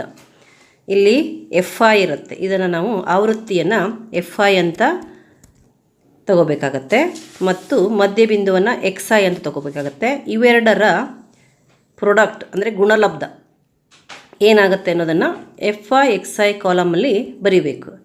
ಈಗ 6 × 10 ಅಂದರೆ 10 ಎಷ್ಟು? 60 ಆಗುತ್ತೆ. ಅದನ್ನು ಇಲ್ಲಿ ಬರೆಯೋಣ. ಮತ್ತು 20 × 11, 20 × 11 ಅಂದರೆ 11 2 22. ಅದು ನಿಮಗೆ ಗೊತ್ತಿದೆ. 22 ಬರೀರಿ. ಇಲ್ಲಿ ಒಂದು ಎಕ್ಸ್ಟ್ರಾ 0 ಬಂದಿರೋದ್ರಿಂದ 11 20 210 ಆಗುತ್ತೆ. ಹಾಗೆ ಇಲ್ಲಿ ನಾವು 21 × 30, ಇಲ್ಲಿ 0ಗೆ 0 ಬರೆದ್ವಿ, ಹಾಗೂ 11 2 22 ಅಂತ ಬರೆದ್ವಿ. ಈಗಲೂ ಹಾಗೆಯೇ ಇಲ್ಲಿ 0ಗೆ 0 ಬರೀರಿ. 21 3ರಿಂದ ಗುಣಿಸಿ ಬರೀರಿ. ಏನಾಗುತ್ತೆ? 3 1 3, ಹಾಗೆ 3 2 6 ಆಯಿತು. ಅಂದರೆ 21 × 30 ಮಾಡಿ ನಾವಿಲ್ಲಿ ಗುಣಿಸಿ ಬರೆದ್ರೆ ಎಷ್ಟು ಬಂತು? 630 ಬಂತು. ಇದನ್ನು ನೀವು ಪ್ರತ್ಯೇಕವಾಗಿ ಗುಣಿಸಿ ಕೂಡ ಬರಿಬೋದು. ಹಾಗೆ ಇಲ್ಲಿ 23 × 40, 23 × 40 ಅಂದರೆ ಪುನಃ ಇಲ್ಲಿ 0 ಬಂತು. ಹಾಗೆ 23 4ರಿಂದ ಗುಣಿಸಿ ಬರೀರಿ. ಏನಾಗುತ್ತೆ? 4 3 12, 1 ಕ್ಯಾರಿ ಬರುತ್ತೆ. 4 2 8, 8ಕ್ಕೆ 1 ಕೂಡಿಸಿದರೆ 9 ಆಯಿತು. ಅಂದರೆ 23 × 40 ಅಂತಂದರೆ ನೀವು ಪ್ರತ್ಯೇಕವಾಗಿ ಬೇಕಾದರೆ ಗುಣಿಸ್ರಿ. ಎಷ್ಟು ಬಂತು? 920. 23 4 92, ಮುಂದೆ ಒಂದು 0 ಬರುತ್ತೆ, 920 ಆಯಿತು. ಹಾಗೆ ಇಲ್ಲಿ 14 × 50 ಇದೆ.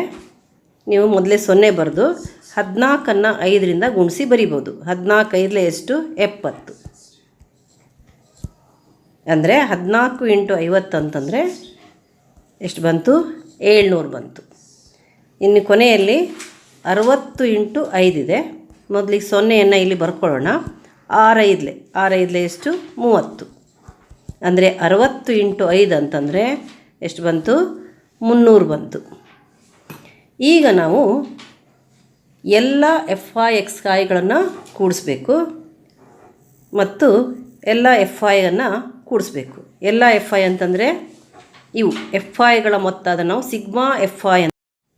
ಈಗ ಸಿಗ್ಮಾ ಎಫ್ ಐಯನ್ನು ಕಂಡುಹಿಡಿಯೋಣ.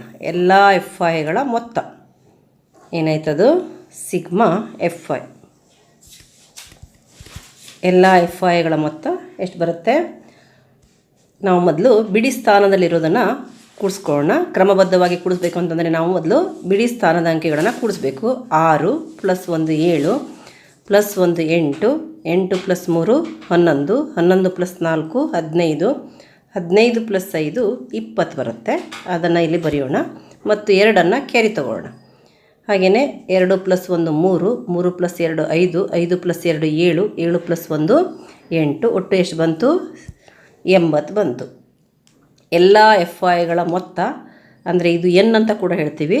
ಇದನ್ನು ಸಿಗ್ಮಾ ಎಫ್ ಐ ಅಂತ ನಾವು ಫಾರ್ಮುಲಾದಲ್ಲಿ ಬರಿಬೇಕಾಗತ್ತೆ. ಅದಕ್ಕೆ ಇಲ್ಲಿ 80 ಆಯಿತು. ನಂತರ ಈಗ ಎಫ್ ಐ ಎಕ್ಸ್ ಐಗಳನ್ನು ಕೂಡಿಸ್ಬೇಕು. ನಾವು ಇಲ್ಲಿ ಬರ್ಕೊಳ್ಳುವಾಗ ನಾವು ಬಿಡಿ ಸ್ಥಾನದ ಕೆಳಗೆ ಬಿಡಿ ಸ್ಥಾನಗಳೇ ಬರಬೇಕು ಮತ್ತು 10ರ ಸ್ಥಾನದ ಕೆಳಗಡೆ 10ರ ಸ್ಥಾನದ ಅಂಕಿಗಳೇ ಬರಬೇಕು.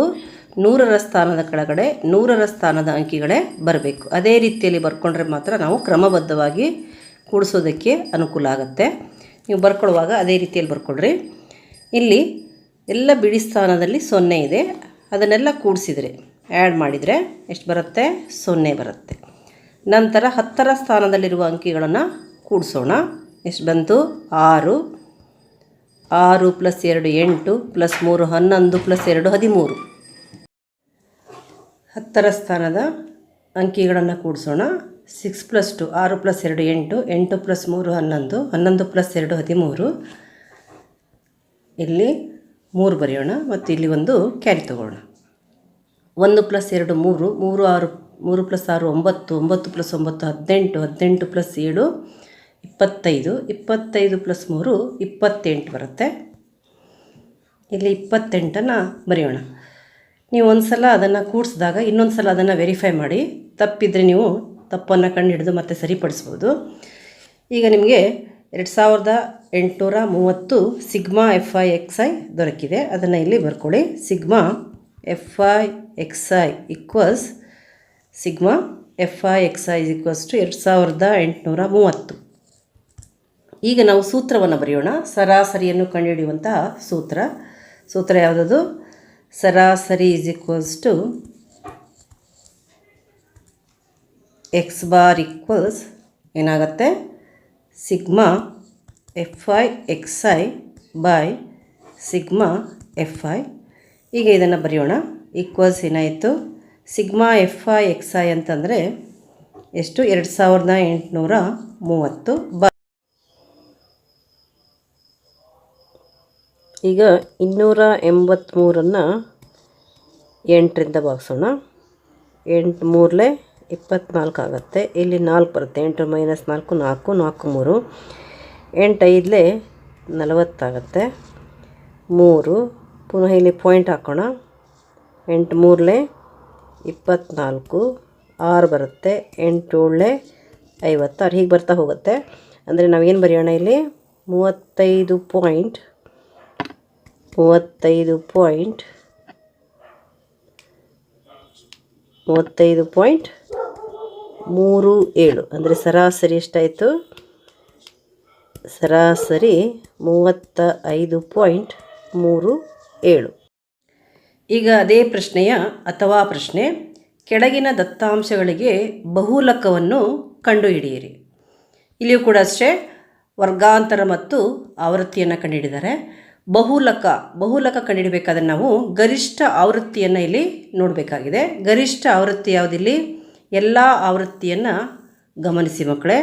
10 ಇದೆ, 35 ಇದೆ, 52 ಇದೆ, 61 ಇದೆ, 38 ಇದೆ, 29 ಇದೆ. ಇದರಲ್ಲಿ ಗರಿಷ್ಠ ಯಾವುದು ಬರುತ್ತೆ? ಇಲ್ಲಿ ಗರಿಷ್ಠ 61 ಬರುತ್ತೆ.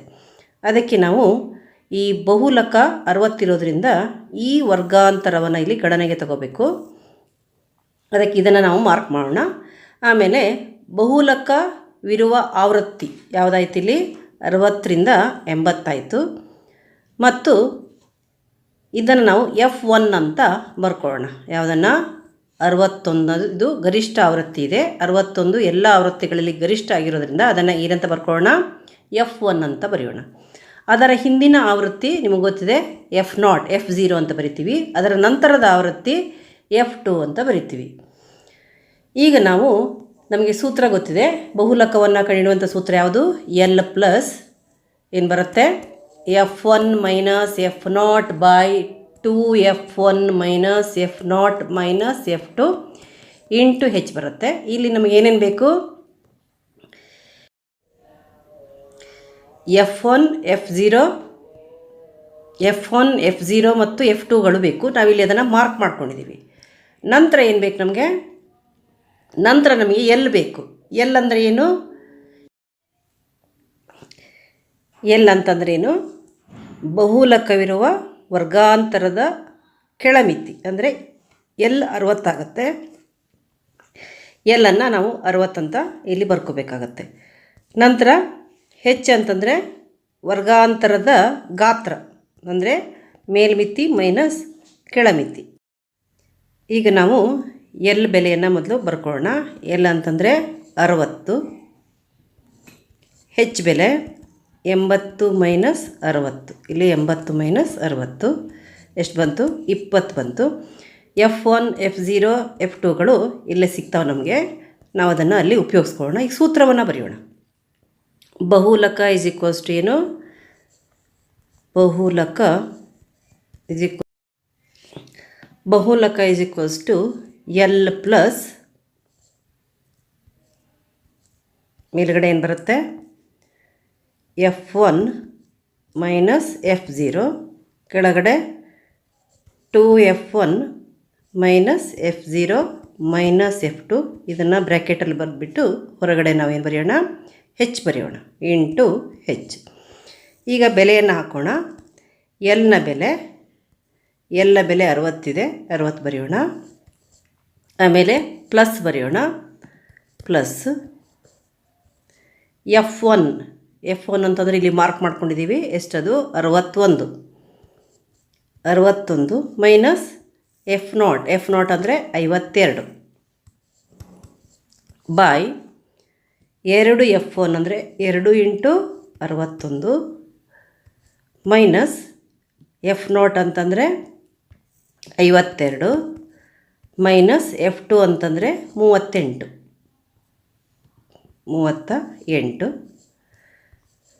ಹೆಚ್ಚಿನ ಬೆಲೆ ಎಷ್ಟಿದೆ ಇಲ್ಲಿ? 20. ಮೇಲ್ಮಿತಿ ಮೈನಸ್ ಕೆಳಮಿತಿ, ಅದು ಎಷ್ಟು ಬಂತು? 20 ಈಕ್ವಲ್ಸ್ 60 ಹಾಗೆ ಬರೆಯೋಣ. ಪ್ಲಸ್ ಈಗ ಬ್ರ್ಯಾಕೆಟನ್ನು ನಾವು ಸಂಕ್ಷೇಪಿಸಬೇಕು. ಇಲ್ಲಿ ಅಂಶದಲ್ಲಿ 61 ಮೈನಸ್ 52 ಇದೆ. 61 ಮೈನಸ್ 52 ಅಂತಂದರೆ ಎಷ್ಟು ಬರುತ್ತೆ ನೋಡಿ? 61ರಲ್ಲಿ 52 ಹೋದರೆ 11ರಲ್ಲಿ 2 ಹೋದರೆ 9, ಇಲ್ಲಿ 5 ಉಳ್ಕೊಳ್ಳುತ್ತೆ. 5ರಲ್ಲಿ 5 ಹೋದರೆ 0 ಅಂದರೆ 9 ಬರುತ್ತೆ. 61ರಲ್ಲಿ 52 ಹೋದರೆ ಎಷ್ಟು ಬರುತ್ತೆ? 9 ಬರುತ್ತೆ. 9 ಬರೆಯೋಣ. ಹಾಗೆ ಇಲ್ಲಿ 261 ಎಷ್ಟಾಗುತ್ತೆ? 122 ಆಗುತ್ತೆ.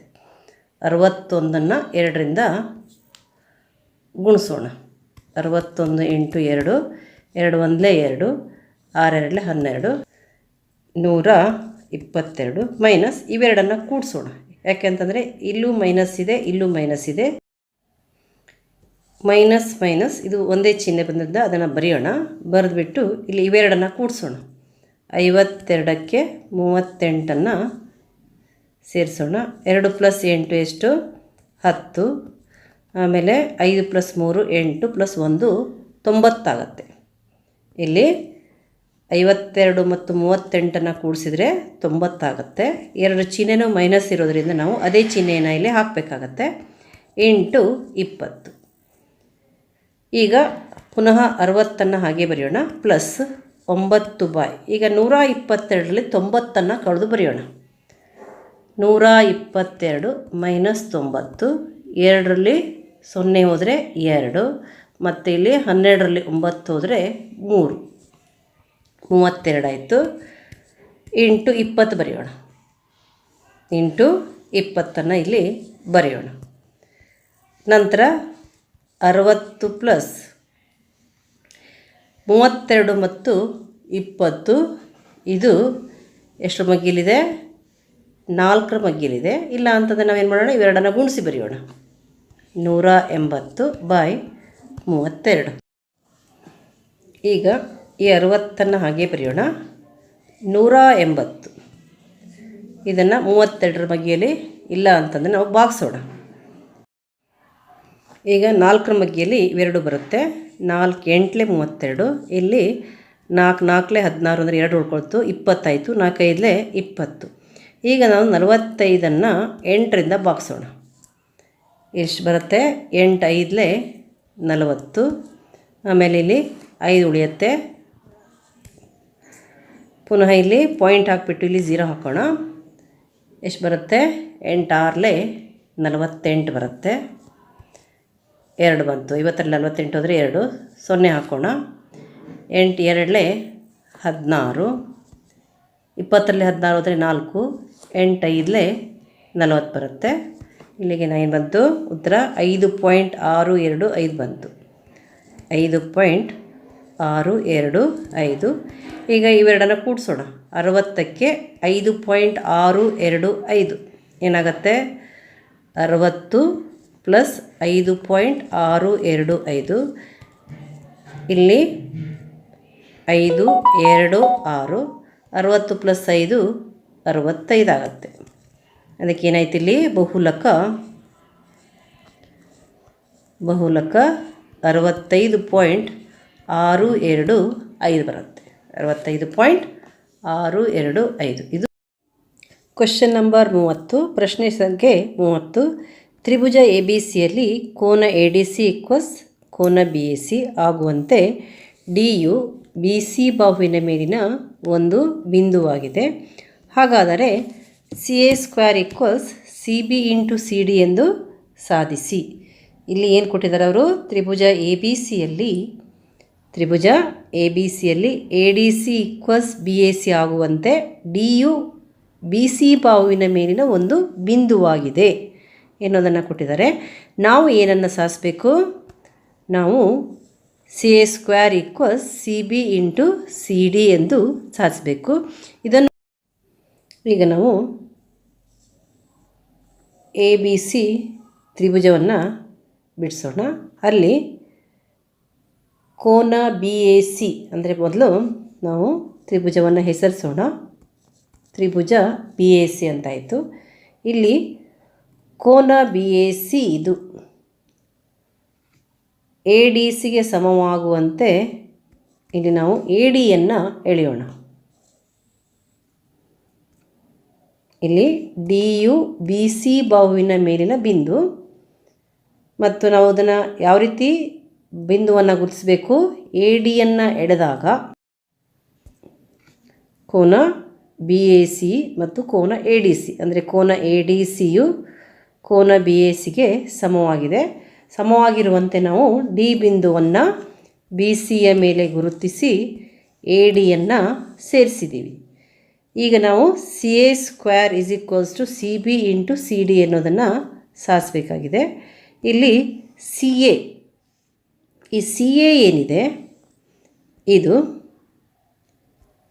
ಸಿ ಎಯು ಎ ಡಿ ಸಿ ತ್ರಿಭುಜದ ಬಾಹುವೂ ಹೌದು ಮತ್ತು ಎ ಬಿ ಸಿ ತ್ರಿಭುಜದ ಬಾಹುವು ಕೂಡ ಹೌದು. ನಾವು ಇಲ್ಲಿ ತ್ರಿಭುಜ ಬಿ ಎ ಸಿಯನ್ನು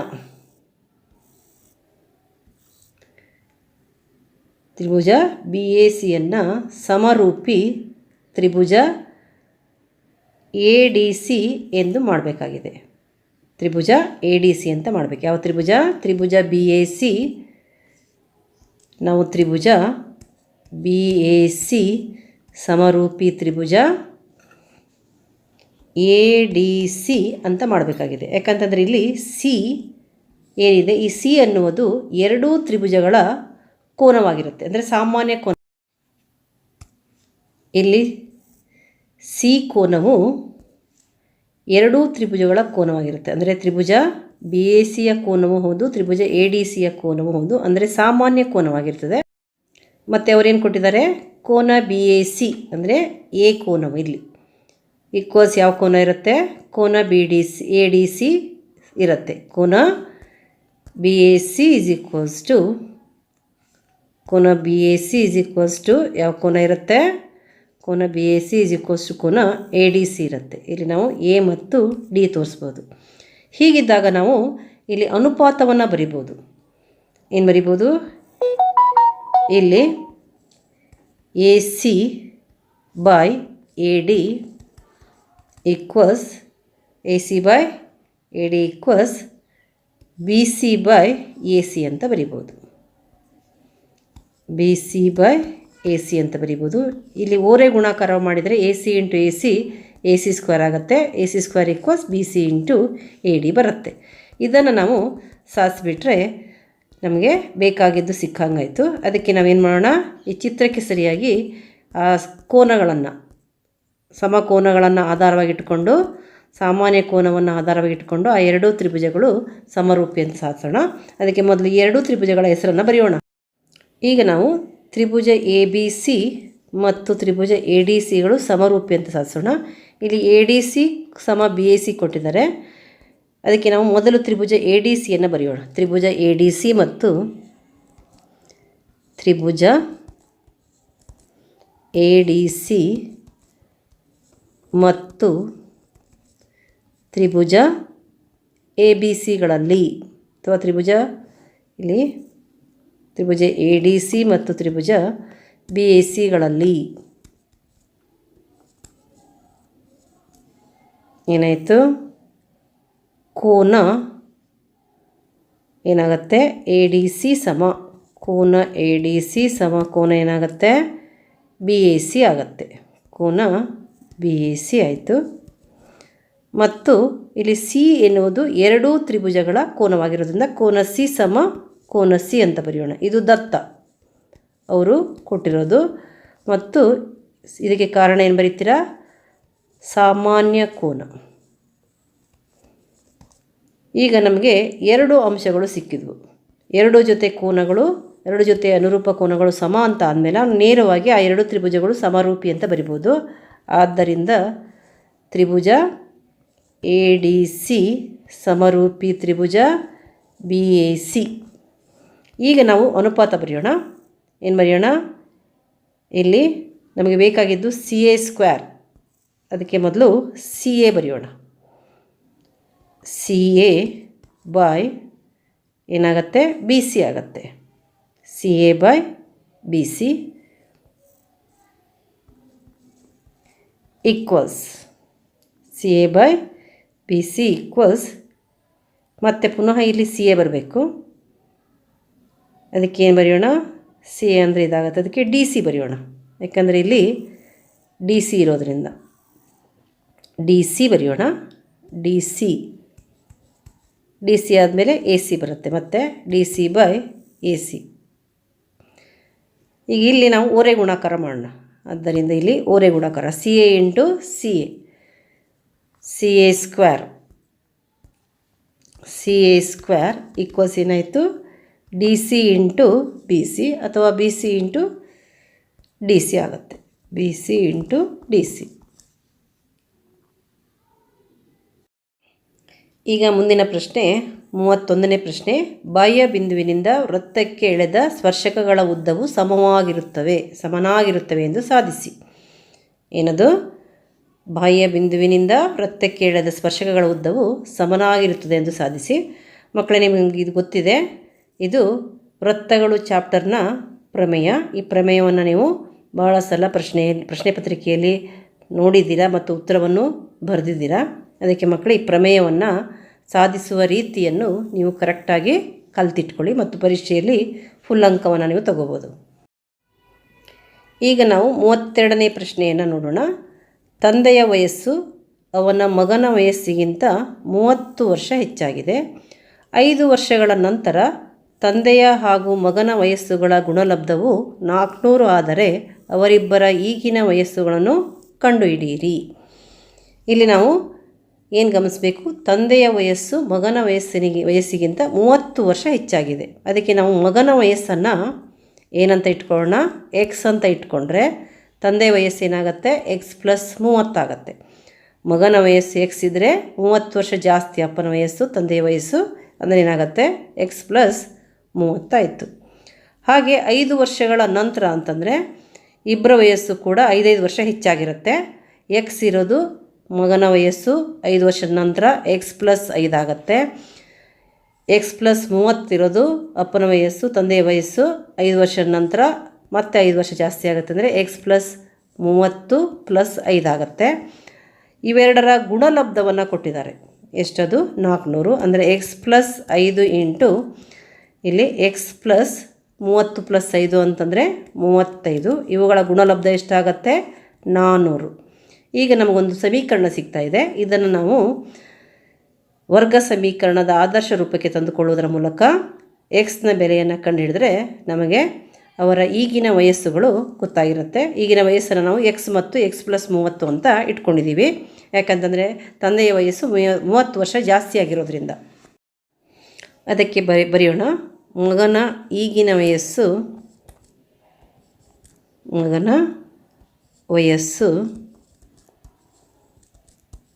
ಎಕ್ಸ್ ಇರಲಿ, ತಂದೆಯ ವಯಸ್ಸು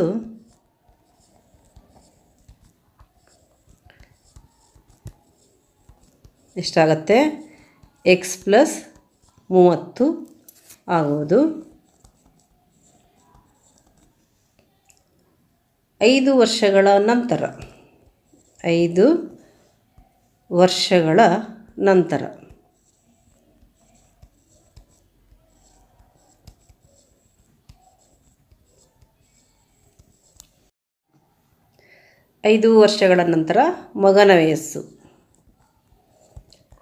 ಮಗನ ವಯಸ್ಸು ಏನಾಗುತ್ತೆ ಎಕ್ಸ್ ಇರೋದು, ಇವಾಗ ಎಕ್ಸ್ ಇರೋದು 5 ವರ್ಷಗಳ ನಂತರ ಏನಾಗುತ್ತೆ ಎಕ್ಸ್ ಪ್ಲಸ್ 5 ಆಗುತ್ತೆ. ತಂದೆಯ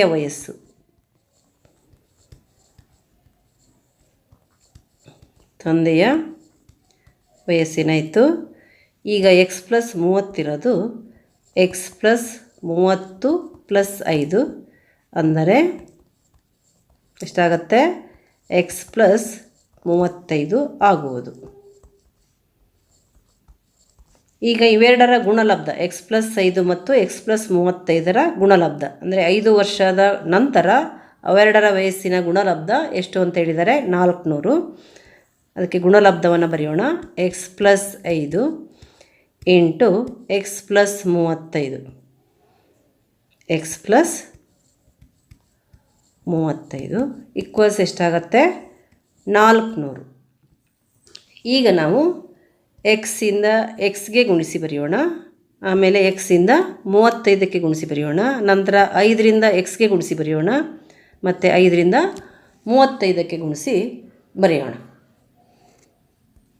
ಏನಾಯ್ತು, ಈಗ ಎಕ್ಸ್ ಇಂಟು ಎಕ್ಸ್ ಅಂದರೆ X square plus X into 35 X plus 5 into X 5 X plus 5 into 35 ಐದಲೇ ನೀವು ಮಾಡಿ ನೋಡಿ, 5 5 25, 5 3 15, 2 17, 35 ಇಂಟು 5 5 5 25, 5 15, 2 17, 175 ಬರುತ್ತೆ, ಪ್ಲಸ್ 175, ಮತ್ತು ಈ ಮೈನಸ್ 400 ಎಡಭಾಗಕ್ಕೆ ತೊಗೊಂಡೋದ್ರೆ 400 ಈಕ್ವಲ್ಸ್ 0 ಆಗುತ್ತೆ. ಇಲ್ಲಿ ನಾವು ಈ 400 ಕೂಡ ಎಡಭಾಗಕ್ಕೆ ವರ್ಗಾಯಿಸಬೇಕಾಗತ್ತೆ, ಯಾಕಂದರೆ ನಾವು ವರ್ಗ ಸಮೀಕರಣದ ಆದರ್ಶ ರೂಪಕ್ಕೆ ತರಬೇಕಾಗಿದೆ. ಈಗ ಏನು ಮಾಡೋಣ, ಎಕ್ಸ್ ಸ್ಕ್ವೇರ್ಗೆ ಎಕ್ಸ್ ಸ್ಕ್ವೇರನ್ನೇ ಬರೆಯೋಣ, ಆಮೇಲೆ ಇವೆರಡನ್ನು ಕೂಡಿಸಿ ಬರೆಯೋಣ. 35 ಪ್ಲಸ್ 5, ಯಾಕಂದರೆ ಇವು ಸಜಾತಿಯ ಪದಗಳಾಗ್ತವೆ. 35x ಮತ್ತು 5xನ್ನು ಕೂಡಿಸ್ಬೋದು ನಾವು. ಎಷ್ಟಾಯಿತು 40x ಆಯಿತು. ಆಮೇಲೆ ಪ್ಲಸ್ 175 ಇದೆ, ಮೈನಸ್ 400 ಇದೆ. ಇಲ್ಲಿ ವಿಜಾತಿಯ ಚಿಹ್ನೆಗಳಿರೋದ್ರಿಂದ ಒಂದು ಪ್ಲಸ್ಸು ಮತ್ತು ಒಂದು ಮೈನಸ್ ಇರೋದ್ರಿಂದ ನಾವು ಕಳಿಬೇಕಾಗತ್ತೆ. 400ರಲ್ಲಿ 175 ಕಳೆದ್ರೆ ಏನಾಗುತ್ತೆ, 10ರಲ್ಲಿ 5 ಹೋದರೆ 5, ಮತ್ತು ಇಲ್ಲಿ 9 ಉಳ್ಕೊಳುತ್ತೆ, 9ರಲ್ಲಿ 7 ಹೋದರೆ 2, ಆಮೇಲೆ 3 ಉಳ್ಕೊಳುತ್ತೆ, 3ರಲ್ಲಿ 1 ಹೋದರೆ 2, ಅಂದರೆ ಇಷ್ಟು ಬಂತು -225. ಯಾಕೆ ಮೈನಸ್ ಆಗುತ್ತೆ? ದೊಡ್ಡ ಸಂಖ್ಯೆಯ ಚಿಹ್ನೆ ಇಲ್ಲಿ 175 ಮತ್ತು 400ರಲ್ಲಿ ದೊಡ್ಡ ಸಂಖ್ಯೆ 400, ಅದರ ಚಿಹ್ನೆ ಮೈನಸ್ ಇದೆ, ಅದಕ್ಕೆ ನಾವಿಲ್ಲಿ ಮೈನಸ್ ಬರಿಬೇಕಾಗತ್ತೆ. ಈಕ್ವಸ್ 0 ಬರೆಯೋಣ. ಈಗ ನಮಗೆ ವರ್ಗ ಸಮೀಕರಣ ಸಿಕ್ಕಿದೆ ಆದರ್ಶ ರೂಪದಲ್ಲಿ, ಅಂದರೆ ax² + bx + c = 0 ರೂಪದಲ್ಲಿ ವರ್ಗೀಕರಣ ಸಿಕ್ಕಿದೆ. ಈಗ ನಾವು ಇದನ್ನು ಅಪವರ್ತಿಸುವ ವಿಧಾನದ ಮೂಲಕ ನಾವು ಇದನ್ನು ಬಿಡಿಸ್ಬೇಕು. ಅದಕ್ಕೆ ಬರೆಯೋಣ PQ = -225 x² ಆಯಿತು. P + Q = 40x ಆಗುತ್ತೆ, 40x. 225 ನಾವು ಹೊಡೆಯೋಣ. ಏನು ಮಾಡೋಣ? ಹೊಡೆಯೋಣ. 225 ಯಾವ ಮಗ್ಗಿಯಲ್ಲಿ ಬರುತ್ತೆ ನೋಡೋಣ.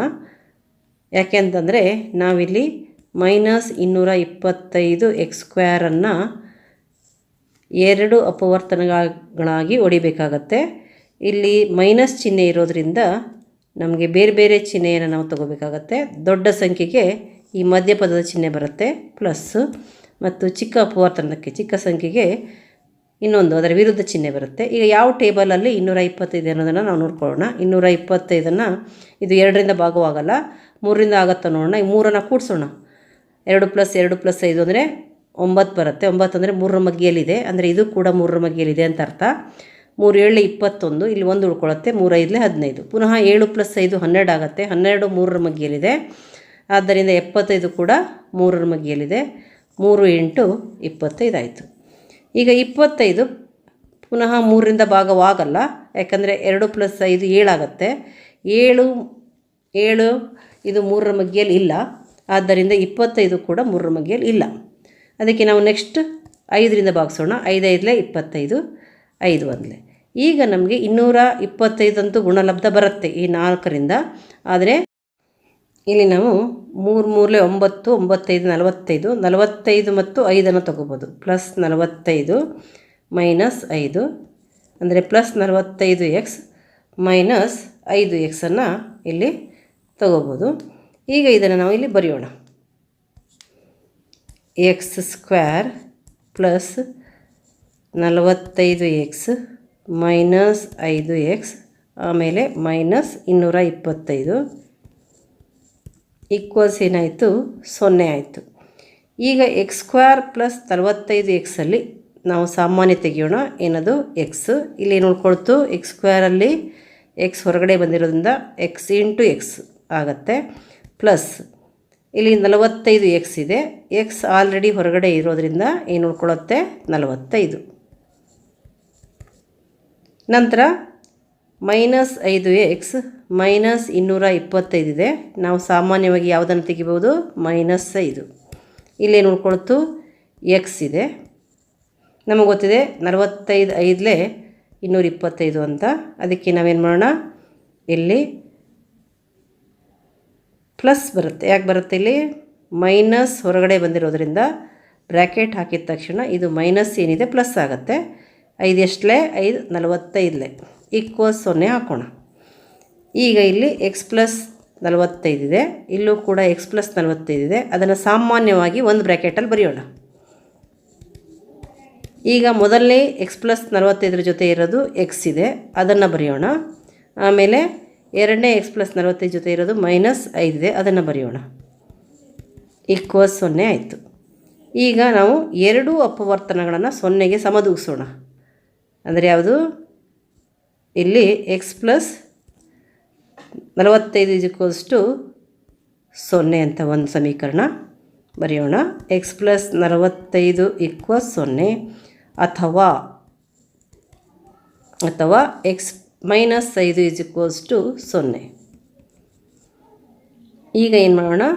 x ಈ 45 ಬಲಭಾಗಕ್ಕೆ ವರ್ಗಾವಣೆ ಮಾಡಿದರೆ 0 ಜೊತೆ ಬಂದು 0 - 45 ಆಗುತ್ತೆ. ಹಾಗೆ x -5 ಪುನಃ ನಾವು ಬಲಭಾಗಕ್ಕೆ ವರ್ಗಾವಣೆ ಮಾಡಿದರೆ 0 ಜೊತೆಗೆ ಬಂದು 0 + 5 ಆಗುತ್ತೆ. ಆದ್ದರಿಂದ ಎಕ್ಸ್ ಇಸ್ ಈಕ್ವಲ್ಸ್ ಟು ಏನಾಯಿತು -45, ಎಕ್ಸ್ ಇಸ್ ಈಕ್ವಲ್ಸ್ ಟು 5. ನಾವು ಇದನ್ನು ತೊಗೊಳ್ಳಿಕ್ಕೆ ಬರಲ್ಲ, ಯಾಕಂದರೆ ಇಲ್ಲಿ ಮೈನಸ್ ಇದೆ. ವಯಸ್ಸು ಇದು ಧನಪು ಸಂಖ್ಯೆ ಆಗಿರುತ್ತೆ. ಆದ್ದರಿಂದ ನಾವಿಲ್ಲಿ ಎಕ್ಸ್ ಇಸ್ ಈಕ್ವಲ್ಸ್ ಟು 5 ತೊಗೋಬೇಕು. ಎಕ್ಸ್ ಏನಿಲ್ಲಿ ಇದು ಮಗನ ವಯಸ್ಸು, ನಾವು ತೊಗೊಂಡಿರೋದು ಎಕ್ಸ್ ಏನು ಮಗನ ವಯಸ್ಸು. ಅದಕ್ಕೆ ಏನಾಗುತ್ತೆ, ಮಗನ ಈಗಿನ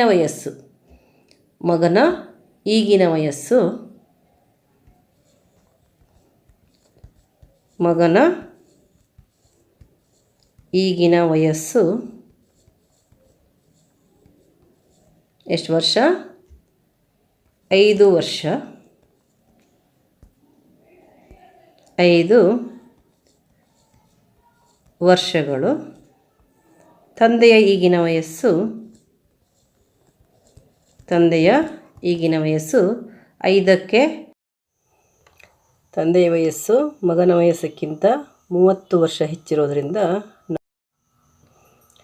ಎಕ್ಸ್ ಪ್ಲಸ್ 30 ಅಂದರೆ 5 + 30 = 35 ವರ್ಷಗಳು.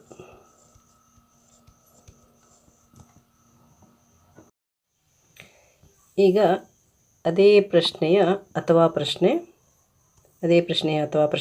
ಮೊದಲನೇ ಸಂಖ್ಯೆಯು ಎರಡನೇ ಸಂಖ್ಯೆಗಿಂತ 3 ಹೆಚ್ಚಾಗಿದೆ. ಆ ಎರಡು ಸಂಖ್ಯೆಗಳ ವರ್ಗಗಳ ಮೊತ್ತ 29 ಆದರೆ ಆ ಎರಡು ಸಂಖ್ಯೆಗಳನ್ನು ಕಂಡುಹಿಡಿಯಿರಿ. ಇಲ್ಲಿ ನಾವು ಆ ಎರಡು ಸಂಖ್ಯೆಗಳನ್ನು ಏನಂತ ಇಟ್ಕೊಳ್ಳೋಣ, ಒಂದನ್ನು ಎಕ್ಸ್ ತಗೊಂಡ್ರೆ ಇನ್ನೊಂದನ್ನು ಎಕ್ಸ್ ಪ್ಲಸ್ 3. ಒಂದು ಸಂಖ್ಯೆಯು ಇನ್ನೊಂದು ಸಂಖ್ಯೆಗಿಂತ 3 ಹೆಚ್ಚಾಗಿದೆ. ಮೊದಲನೇ ಸಂಖ್ಯೆಯು ಎರಡನೇ ಸಂಖ್ಯೆಗಿಂತ 3 ಹೆಚ್ಚಾಗಿದೆ ಅಂತಂದರೆ ಒಂದು ಸಂಖ್ಯೆಯನ್ನು ಎಕ್ಸ್ ತೊಗೊಂಡ್ರೆ ಇನ್ನೊಂದು ಸಂಖ್ಯೆಯನ್ನು ನಾವೇನು ಮಾಡಬೇಕು, ಎಕ್ಸ್ ಪ್ಲಸ್ 3 ತಗೋಬೇಕು. ಮತ್ತು ಅವುಗಳ ವರ್ಗಗಳ ಮೊತ್ತ ಅಂತಂದರೆ X plus 3 whole square equals ಎಷ್ಟು, 29 ಅಂತ ನಾವು ಬರಿಬೇಕು.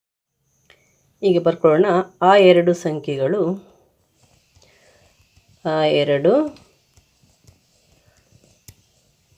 ಸಂಖ್ಯೆಗಳು ಎಕ್ಸ್ ಮತ್ತು ಎಕ್ಸ್ ಪ್ಲಸ್ 3 ಆಗಿರಲಿ. ಯಾಕಂದರೆ ಒಂದು ಸಂಖ್ಯೆಯು ಇನ್ನೊಂದಕ್ಕಿಂತ ಅಂದರೆ ಎರಡನೇ ಸಂಖ್ಯೆಯು ಮೊದಲನೇ ಸಂಖ್ಯೆಗಿಂತ ಎಷ್ಟು ಜಾಸ್ತಿ ಇದೆ, 3 ಜಾಸ್ತಿ ಇದೆ, 3 ಹೆಚ್ಚಾಗಿದೆ. ಅವುಗಳ ವರ್ಗಗಳ ಗುಣಲಬ್ಧ ಅಂದರೆ X square plus X plus 3 whole square, X square plus X plus 3 whole square equals ಎಷ್ಟು, 29. ಈಗ ನಾವು ವರ್ಗ ಮಾಡೋಣ. ಈ ಎಕ್ಸ್ ಸ್ಕ್ವೇರನ್ನು ಹಾಗೇ ಬರೆಯೋಣ. X square plus X plus 3 whole square, X plus 3 whole square ಏನಾಗುತ್ತೆ, ಇಲ್ಲಿ ನಾವು A plus B whole square equals A square plus 2ab plus B square ನಿತ್ಯ ಸಮೀಕರಣವನ್ನು ಉಪಯೋಗಿಸ್ಬೇಕು. ಅಂದರೆ ಎಕ್ಸ್ ಪ್ಲಸ್ 3 ಹೋಲ್ ಸ್ಕ್ವೇರ್ ಅಂದರೆ ಏನಾಗುತ್ತೆ, X square plus 2 into X into 3 plus 3 square ಆಗುತ್ತೆ, 3 square ಆಗುತ್ತೆ. ಅದಕ್ಕೆ ನಾವು ಅದನ್ನು ಇಲ್ಲಿ ಬರೆಯೋಣ.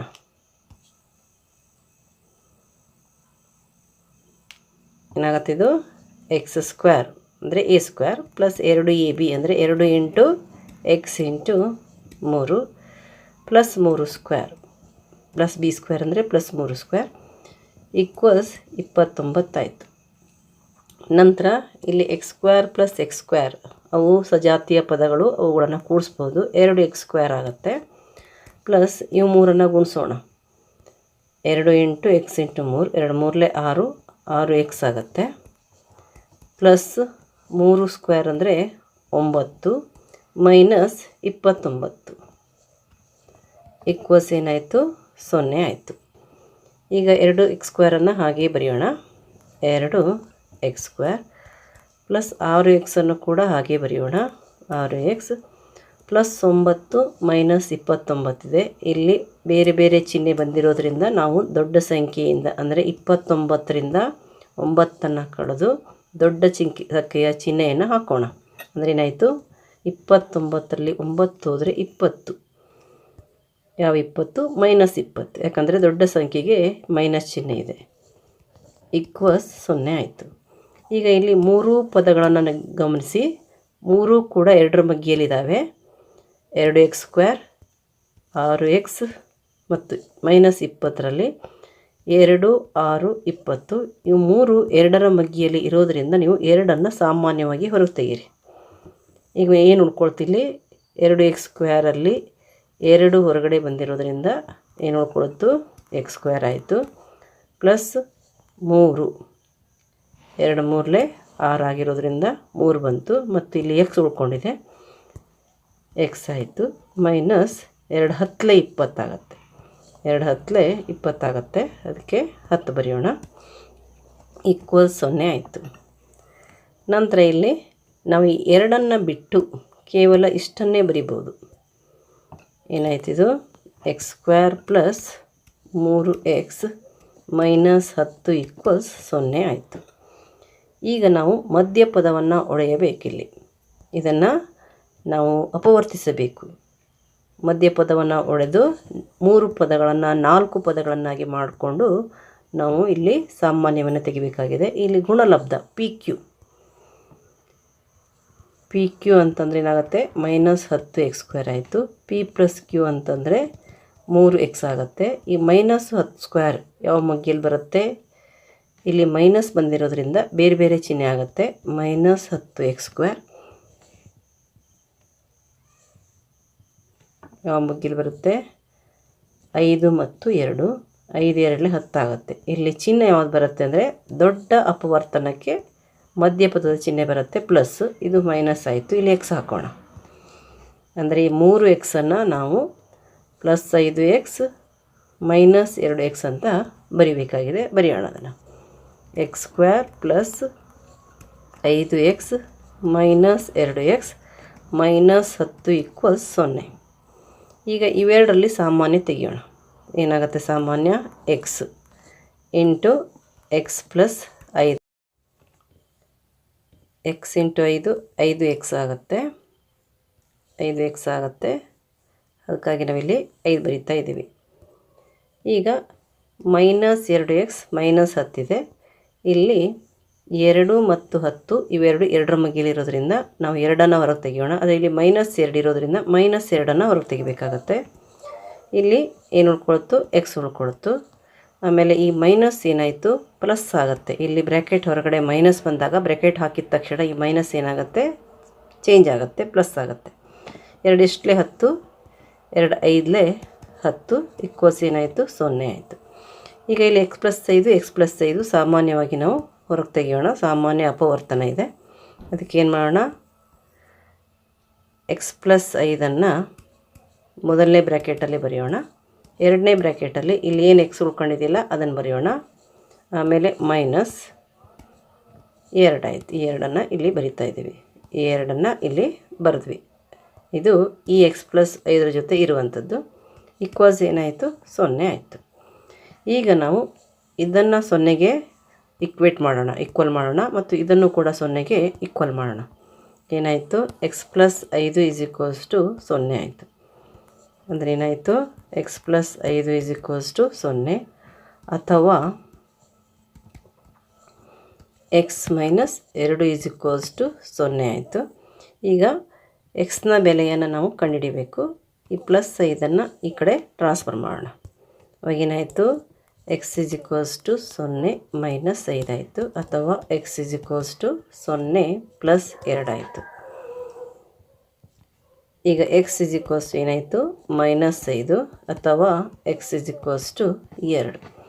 ಈಗ ನಾವು x ಈಸ್ ಈಕ್ವಲ್ಸ್ ಟು -5 ತೊಗೊಂಡ್ರೆ ಏನಾಯಿತು, x ಈಸ್ ಈಕ್ವಲ್ಸ್ ಟು -5 ಆದರೆ ಇನ್ನೊಂದೇನು x ಪ್ಲಸ್ 3 ಅಂದರೆ ಏನಾಯಿತು -5 ಪ್ಲಸ್ 3 ಈಕ್ವಲ್ಸ್ -2 ಆಗುತ್ತೆ. ಆ ಸಂಖ್ಯೆಗಳು ಏನಾಗುತ್ತೆ -5 -2 ಆಗುತ್ತೆ. -5 ಮತ್ತು -2. ನೀವು x ಈಸ್ ಈಕ್ವಲ್ಸ್ ಟು 2 ತೊಗೊಂಡ್ರೆ x ಈಸ್ ಈಕ್ವಲ್ಸ್ ಟು 2 ಆದರೆ x ಪ್ಲಸ್ 3 ಅಂತಂದರೆ ಏನಾಯಿತು 2 ಪ್ಲಸ್ 3 ಈಕ್ವಲ್ಸ್ ಏನಾಯಿತು 5 ಆಯಿತು. ಆ ಸಂಖ್ಯೆಗಳು 2 ಮತ್ತು 5. 2 ಮತ್ತು 5 ಅಂದರೆ ಇಲ್ಲಿ -2 +2 ಬಂದಿದ್ದಾವೆ, ಮತ್ತಿಲ್ಲಿ -5 +5 ಬಂದಿದ್ದಾವೆ. ಅದಕ್ಕೆ ನೀವಿಲ್ಲಿ ಇವೆರಡು ಆಗ್ಬೋದು, ಇಲ್ಲ ಇವೆರಡು ಆಗ್ಬೋದು. ಈಗ 33ನೇ ಪ್ರಶ್ನೆ. ಚಿತ್ರದಲ್ಲಿ O ವೃತ್ತಕೇಂದ್ರ ತ್ರಿಜ್ಯಾಂತರ ಖಂಡದ AOB ವಿಸ್ತೀರ್ಣ ಮತ್ತು ವೃತ್ತದ ವಿಸ್ತೀರ್ಣ ಇವೆರಡರ ನಡುವಿನ ಅನುಪಾತ 1:5. ತ್ರಿಜ್ಯಾಂತರ ಖಂಡ AOB ವಿಸ್ತೀರ್ಣ ಇಷ್ಟು ವೃತ್ತದ ವಿಸ್ತೀರ್ಣ ಏನು 1:5 ಆಗಿದೆ. ವೃತ್ತದ ತ್ರಿಜ್ಯ 7 ಸೆಂಟಿಮೀಟರ್ ಆದರೆ AB ಕಂಸದ ಉದ್ದವನ್ನು ಕಂಡುಹಿಡಿಯಿರಿ. ಇಲ್ಲಿ ಏನು ಕೊಟ್ಟಿದ್ದಾರೆ ಅವರು? ತ್ರಿಜ್ಯಾಂತರ ಖಂಡ AOBಯ ವಿಸ್ತೀರ್ಣ, ತ್ರಿಜ್ಯಾಂತರ ಖಂಡ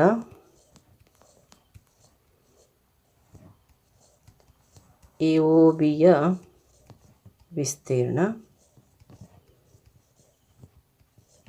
ಬೈ ವೃತ್ತದ